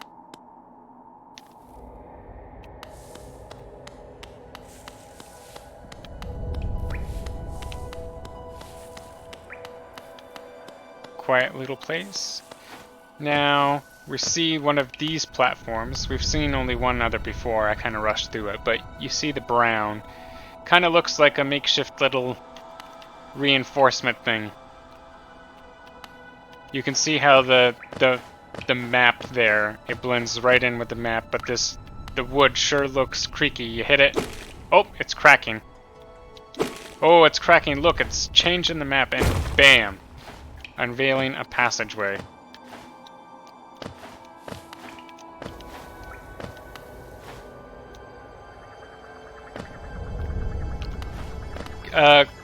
Stuff like this that we're talking about is one of the terms that they use for it is conveyance, which is the visual storytelling or the visual art. Sometimes, often just the visual art being designed in a way that you can see it and understand the meaning of it.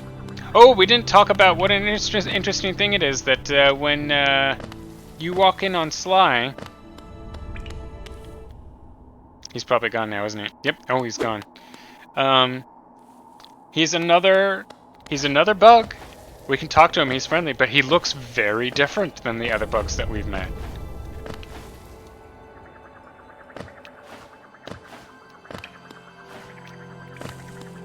Here's one of these not so friendly flies. So a lot of the enemies, whoops. Some of the friendly bugs we've met have what look like masks. Sly doesn't look like he has a mask. Back here, this art thing here, this representation of a bug, looks like a shell with a mask. The bugs don't really have masks. Not really. But by the art designers consistently drawing all the creatures like this throughout the game, it teaches you that this represents a bug.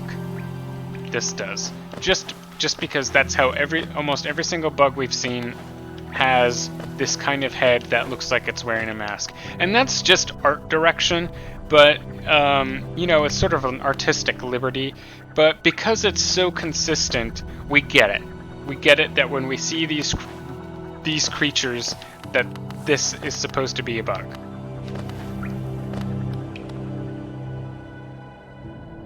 We see a sign here. We've been checking out signs. What does that sign mean? We'll follow in here. We see more little dongles up there, a little thing here. What do all these things mean? We don't know. We just know that they are signs, and signs add to the world building. Just like if you go to what this is a tramway, we know. But if you go to a train station, you would see signs that point to the direction of what's the destination, what's the schedule. You'd see signs all over the place. And so in this world, we see signs just like that, all over the place. You and I can't read them, but they are there. They're there to be a testament that they exist in this world. This is a very ornate looking car. A door with an open slot. And then we see one of these huge sort of seals. We see some light creaking through it as we get close though, don't we? There's something about that. We can't hurt it though. Makes that clink noise, but it looks just like one of the doors that led us into Hallownest. And it looks like, oh look, there's a little secret here underneath.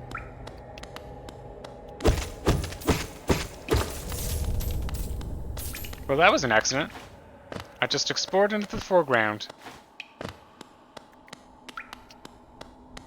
But it looks like the platform ends and then it's just caves.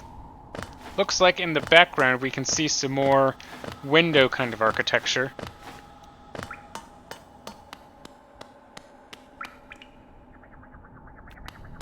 We can hear some flying noises. That signals that there's something around here. Now we can see it.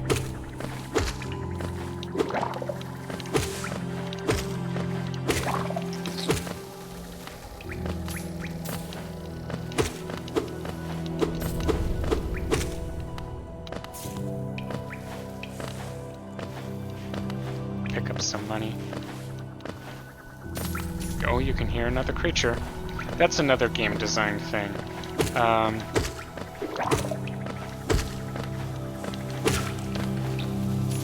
when I think of the term, I'll talk about it. It's slipping my mind at the moment. It's similar to conveyance. Conveyance being like art and stuff that allows you to interpret what things are. Hearing sounds like that give you an idea that there is something nearby, so that it doesn't totally surprise you. League of Legends does a really good job of, or at least used to. They're getting a little flashy, but they used to have some strong game design conventions of being able to... Oh, I know what it's called. Telegraphing. Of when you see spells and abilities or enemies or something like that, something about the art and the sounds and the effects that you see come from it give you an idea of conveyance, again there's that word again, of what that spell is going to do. Oh, look, there's another creature. This is one of those puzzles that first hints that there's something up about spikes that at first you might think, if I can just get over this spike, I could get onto this platform. That might be something that you'd be wondering, and you'd think, okay, maybe there's just an upgrade item that I need later to jump further. But then you see a bunch of these in a row, and you're like, well, I can't jump that distance. How do you get over all of those spikes? It doesn't tell you you can get over. It's just trying. The level designer's just trying to give you a hint to experiment, to learn that you can try and get over this thing. And it might not work. You might not figure it out. Yay! Okay, we'll go down and we'll go right.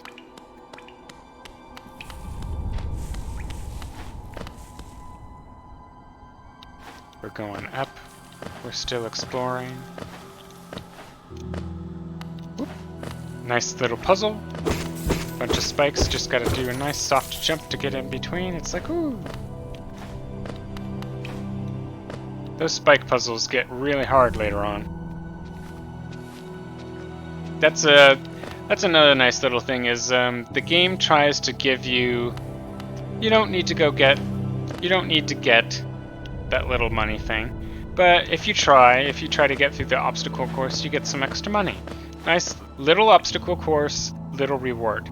Later on, as you start seeing more and more of these things, when you see these paths with a whole bunch of spikes that look difficult to get through, you get a hint that maybe there's a reward on the other side, even if you can't see it.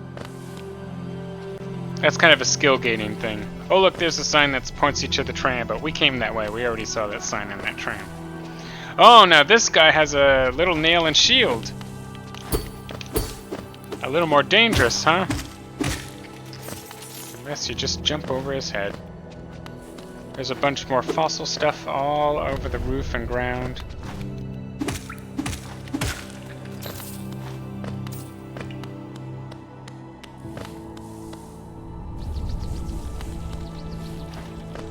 We can hear some stuff, can't we?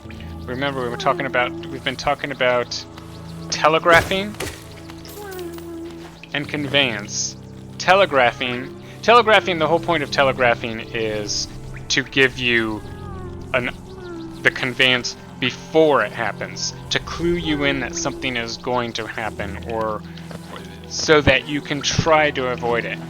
So by hearing this flying noise, we're like, oh, there's an enemy around here, I need to be careful. And then we see a fly guy up there, but that guy makes a different noise. We can also hear the grub crying. And then as you move away, you can't hear it anymore. There's a switch, we'll flip that. And then, oh, there's this little dark cave over here. Difficult to see.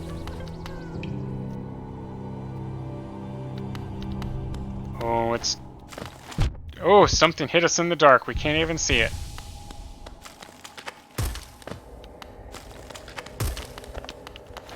So we can see there's a thing there, but because it's so dark we can't interact with it. We can hear stuff going on, we can't see. We can't see, it's too dark.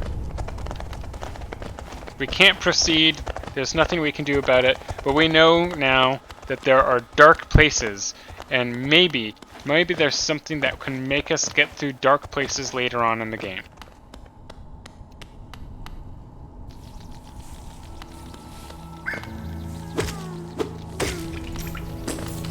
Squish. So we can hear the grub. You can hear him kind of whining, crying. We can hear the sound of flies. We see there's an indent right here on this platform. It doesn't really look anything out different. We can jump over here. Can we go this way to the right? Nope, can't go this way to the right. How about over to the left? Nope, can't go this way to the left. Sometimes you just gotta experiment, but you can hear something, right? And the hearing something tries to encourage you to do the experimenting. And then we know that it's right here. Oh, look, two baddies. They're guarding the grub.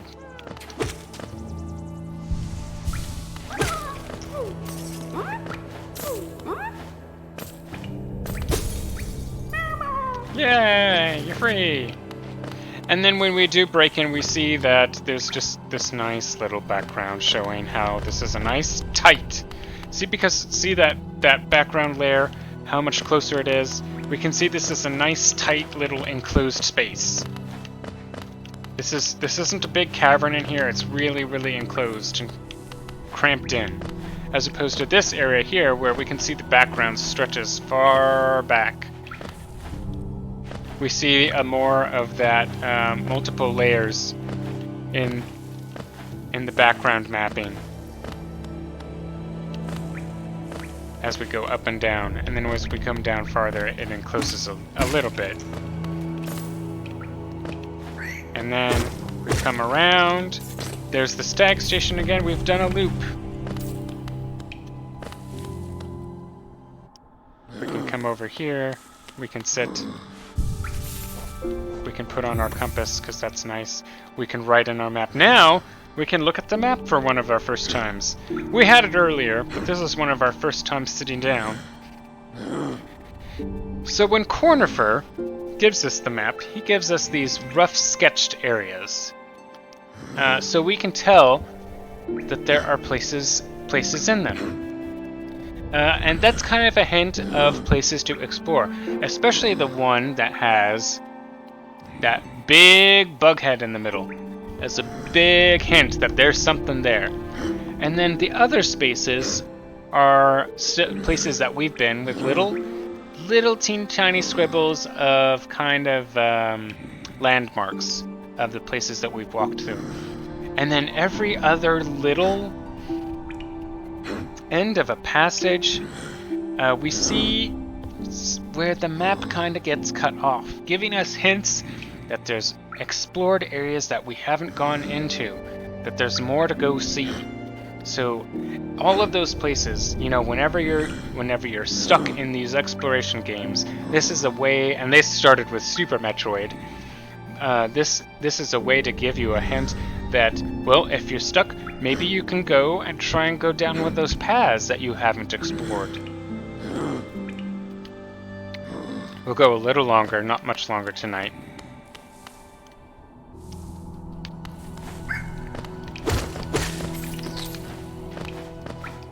So, let's look at that map again. We know that there's stuff up above us, so let's go and explore some of that. We just opened a thing.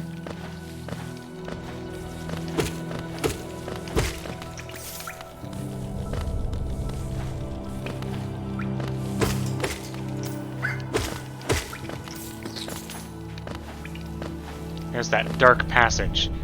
When we look on the map, we can see that that passage actually goes on pretty far, but we couldn't actually move that far in there, could we? Let's try it. Let's look on the map. So we're in this dark area, and we get stuck here. We can't go any further than here. And when we look on the map, we can see this tunnel goes on a much longer ways. That really does give you a sense of, I want to see what's in all that stuff over there. There's a lot more over there, but we don't know what it is. We know that there's more over there. This is a nice little art kind of archway. What are these things? I don't even know. Not everything has to make sense. But that's a really nice opening there, isn't it? It sure does draw your attention down there. Now, when you come over this place earlier and you come down here, this area is locked, and you're like, "Oh no, I can't get through here." That's another thing that makes you want to explore around a longer way. And this game will again and again teach you that it wants you to explore around longer paths than the direct route.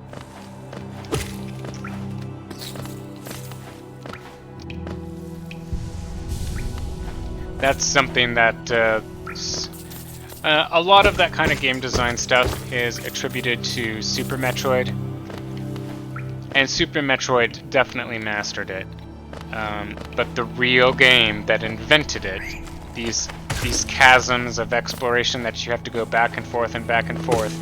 A little bit of Zelda, but Zelda did it a little bit. But the first thing that really made you explore around in these vertical platforming styles was the original Metroid on the NES, which to date myself a little, was the very first video game I ever beat.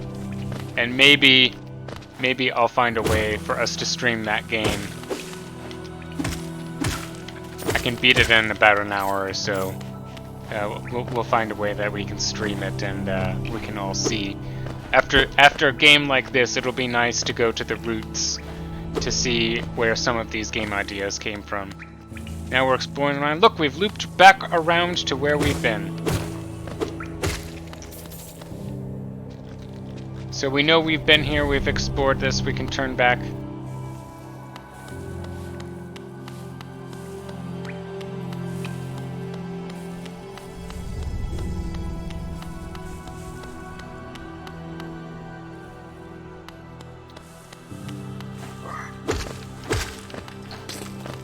Go past the little flies.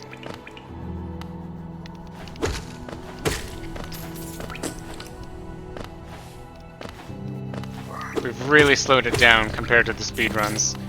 For people who enjoy speedruns, I will speedrun another game again someday.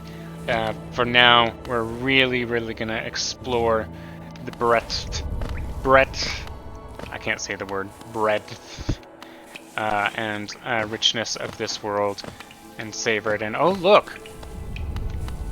We've got an interesting thing. We've got what very much looks like a mineshaft entrance.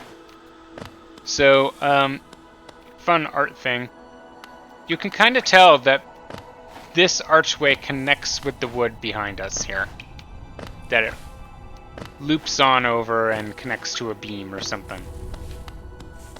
And then this is hinting to us that there's something about the space that we're going to be going into. We can see what looks like a wooden kind of, I don't know what you would call that. I know it's a cart, but looking at it, eyeballing it, if you don't know what it is, eyeballing it, it would just kind of stand out as an interesting object with this wood framing. We haven't seen a whole lot of wood framing in this game. We've seen some stone work and some metal work, but this is the first with wood, so let's check it out. And then we come in here, and we're seeing some colors that we have not seen in the game yet before. We're seeing some pinks, kind of purples.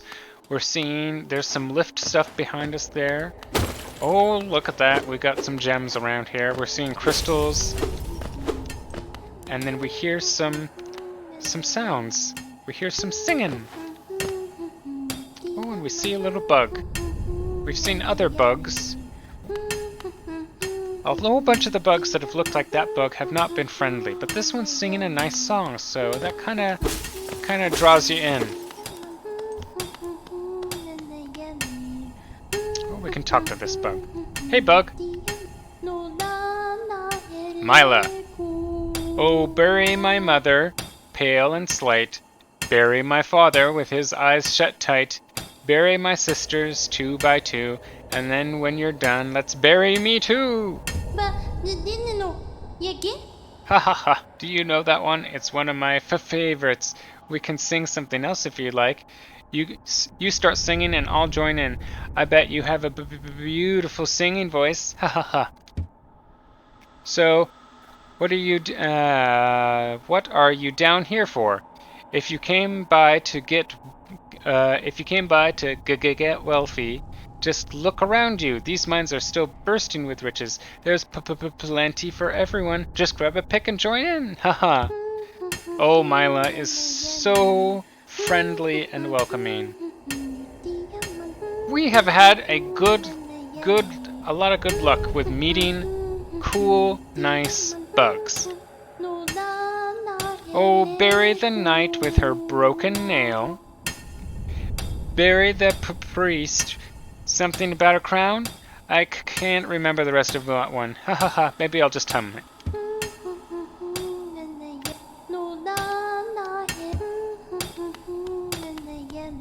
So that's Mila. Mila's wonderful. And then we can come up here. We don't see much else here, but then we hit this thing and it takes us up. Oh, there's a passage. And then we look here. We can't look here. There's little shelves. We see mine framing everywhere. Lots of gems, which according to Mila is worth a lot of money. We come over here to this light here. And oh, shaky floor. Shaky floor. Break the floor. Break the floor. Hit the floor. Hit the floor. Can't break the floor. Can't do it. Can't do it. Such an interesting place, this shiny mine. We can look at the map. We can say, oh, we don't have a map of this area. That's interesting. We can see we're over that dark path from earlier.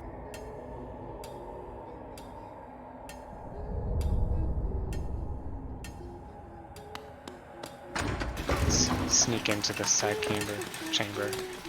We can notice that the background is a lot more rock. We're seeing actual rock embedded with gems, like more minerals, instead of a lot of the fossils that we were seeing in the rest of the caves. Oh, look, it's one of those black things that glows. This one is in a different shape than the other ones. This one looks much larger, and there's some stuff wrapped around it in the background.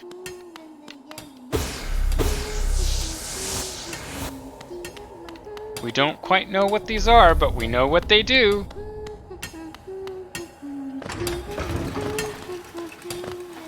We'll leave Mila down here for now, singing her happy song. Now the map led us into this place to explore. Just by being visually distinct compared to the rest of this blue and black stuff, like this little door really stands out compared to the other doors that we've seen, doesn't it?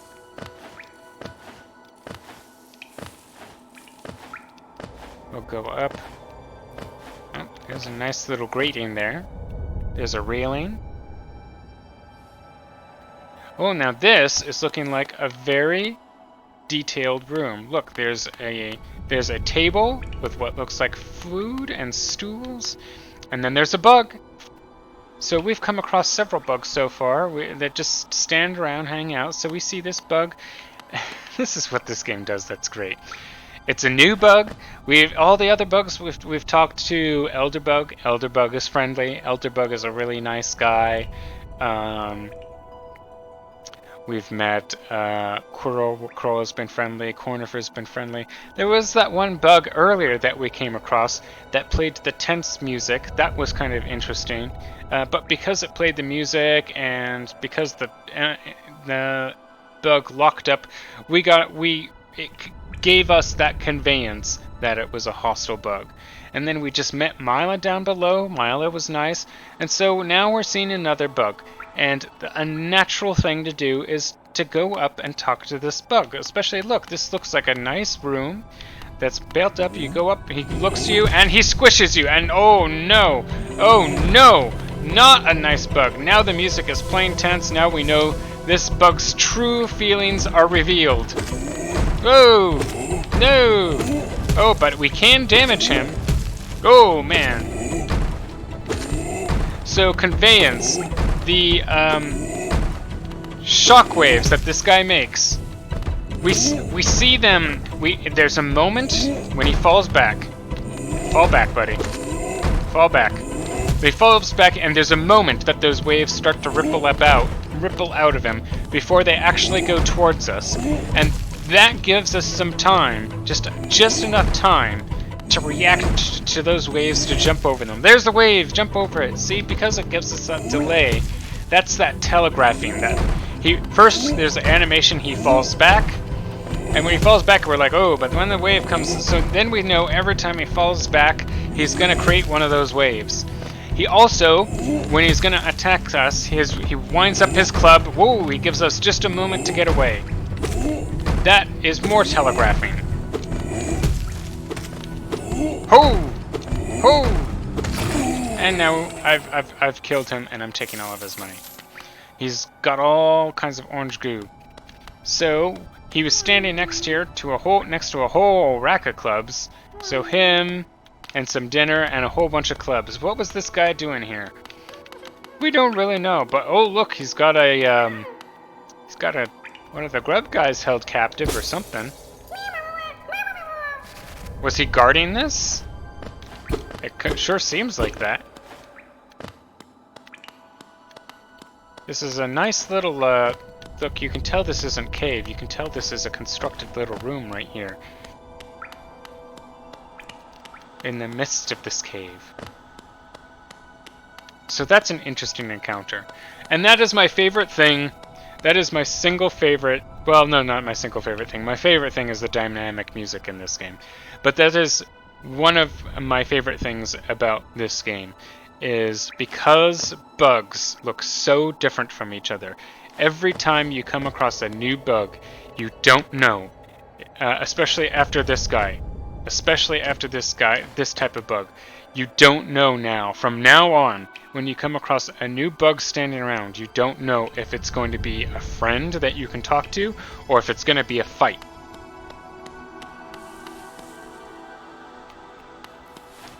Friend or foe? Okay, let's go down here.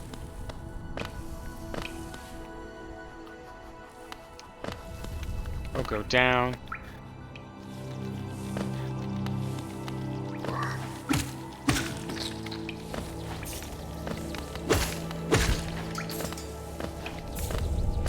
We've explored almost all the places that we can explore from at this point. We've gone about as far as we can in every direction. Let's update our map and get a good look of where we've been.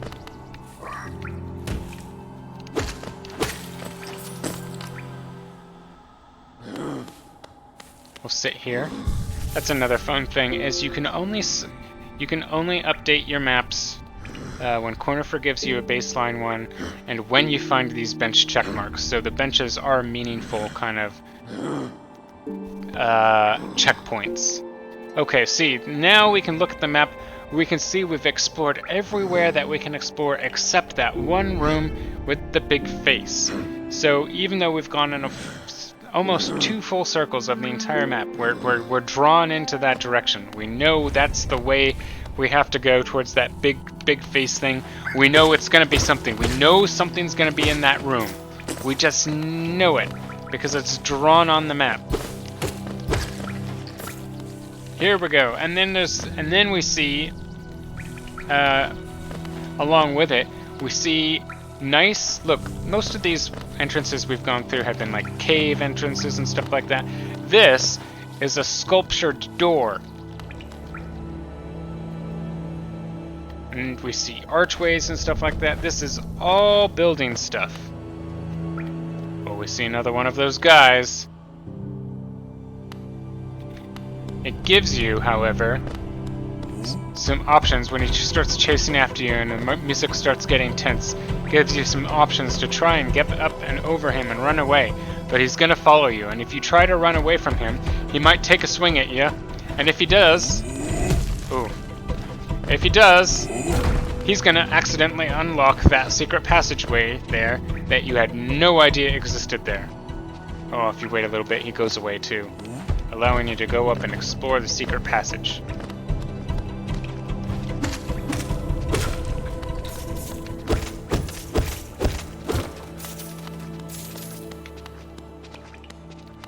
Now, we see some spikes there. A lot of spikes. We can't jump through that. That's too far to jump through. Can't. So, it makes you wonder, can you pogo bounce it along it? Oh, nope, then you hit the spikes on the ceiling. It is too enclosed for us to do the pogo bounce through. That's a long tunnel of spikes. We don't know where it leads, but we know there's something about it. Let's go ahead and beat this guy up. Just because we can. We need the money. Oof, didn't need that. Come up here and heal. Since that guy does 2 masks of damage. Ooh! Ow! Our Fury of the Fallen has activated. Let's get some spare health.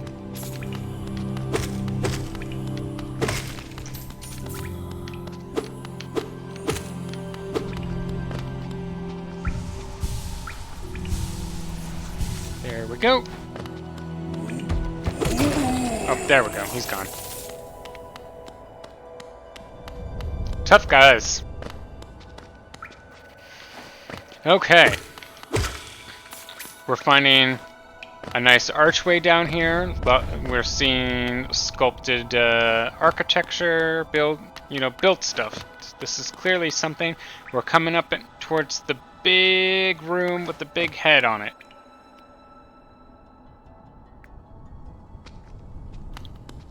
We're traveling left. We're in a big room, all right.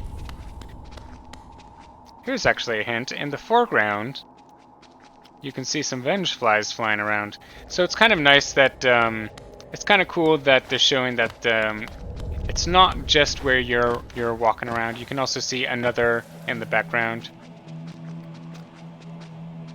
You can see another bridge back there on another level.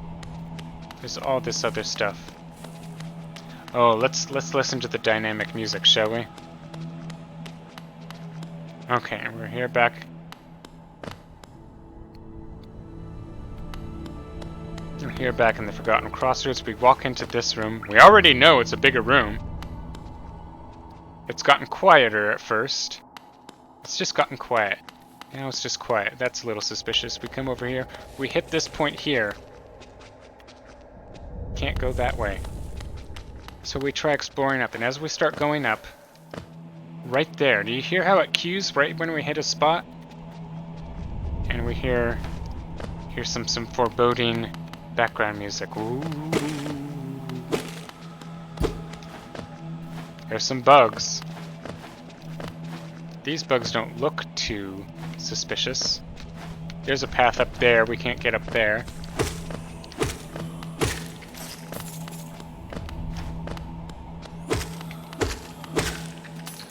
Okay, we are fully charged up. Here's a big room.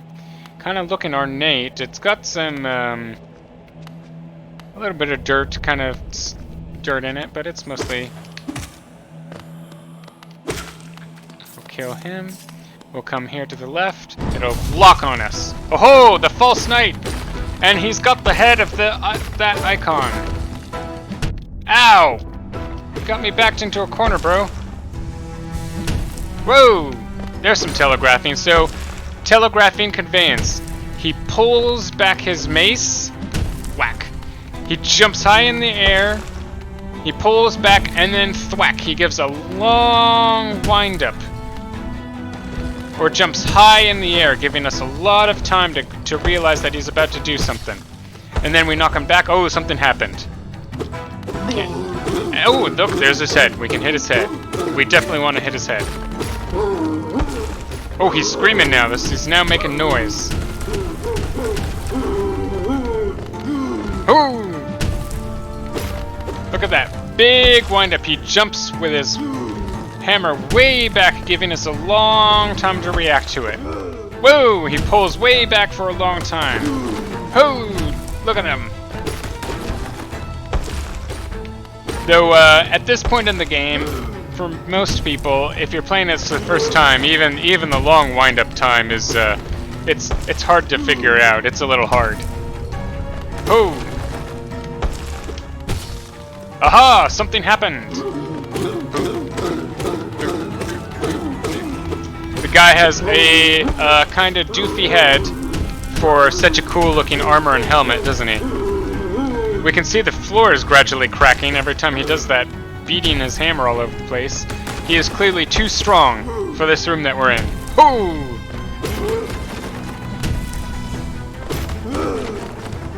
Hoo! He's causing the ceiling to fall down on us. The ceiling bits have some orange in it to highlight to us so our eye catches it. Whoa! I'll heal up. Oh, he's gonna hit me again.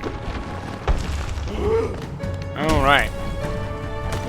But those bright orange objects, so if your eye is fixated on the boss, you're not earlier in the fight. He wasn't really doing anything else, but now that there's ceiling objects coming down from above, the bright orange color makes them stand out. So you notice that there's something amiss. So you notice there's more than just him now. Hoo! I'm definitely toying with him, aren't I? Oh!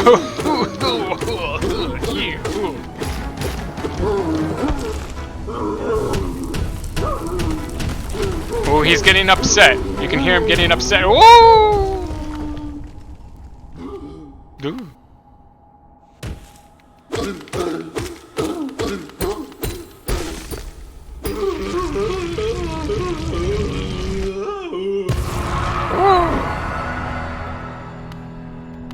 And then he oozes and he lets out a last little breath of orange ooze.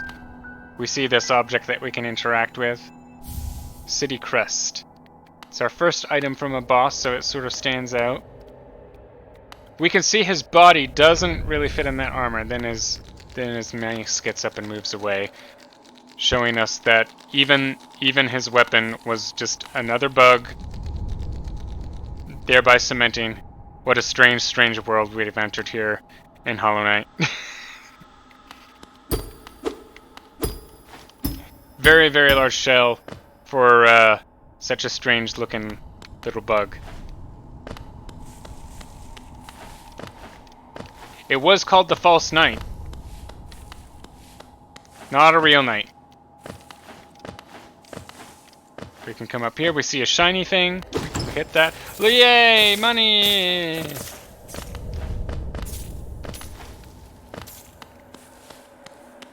And then there's really no other place to go. I suppose you could go return to where you came from, but after all that work, and especially the money chest over here, you'd really want to go left more too. You might also be curious about what's up and above you. Maybe we can check. Maybe we can make the gap up there. Let's take a look. Oh, there's some money I missed earlier. Let's see if we can jump this. Woo! Nope, can't make it. So there's some stuff up there that we can't get that maybe later on we can find a way up there. Let's go left. And we're coming up on a bench where we're gonna call it for the evening. We're in a dark cave. We can hear some sound effects. We can hear some fire. We can see some cave stuff. Now we can continue on left this way, but seeing the fire up above really kind of stands out to you. You can kind of pick. You can hit this thing. Well, what is this thing? Hit this switch opens. Well, that's pretty interesting. But let's go and fire. Let's follow the fire trail, because if we look on our map, we'll see that this just leads back into a place we came from before. And we've never seen fire before in the game. We've seen. Oh, look at that! When I jump on the ledge, sand drips down under my weight. It's kind of cool. We see some totems. We see fire. There's just interesting things that are leaving a breadcrumb for us. And look, the floor is changing as we come across here to a whole bunch of face masks. What are all these little face masks that we're walking across? That one kind of looks like us. Up there, that horned one, that beetle one. We're some kind of beetle, aren't we? Oh, look, a big ol' opening. And then we'll enter. And then here we are. We've come across the snail shaman with a nice bench, and this is where we're gonna call it for tonight. I hope you guys are having a good time as we're doing this lore deep dive. You can see we're going much slower than we did with the speedruns, as we're really talking about all the rich details all over this game. I will be back tomorrow and the next day, and we'll just keep trucking along and unfolding the mysteries of Hollow Nest. Until then, I'm producer Bry. You all have a great evening.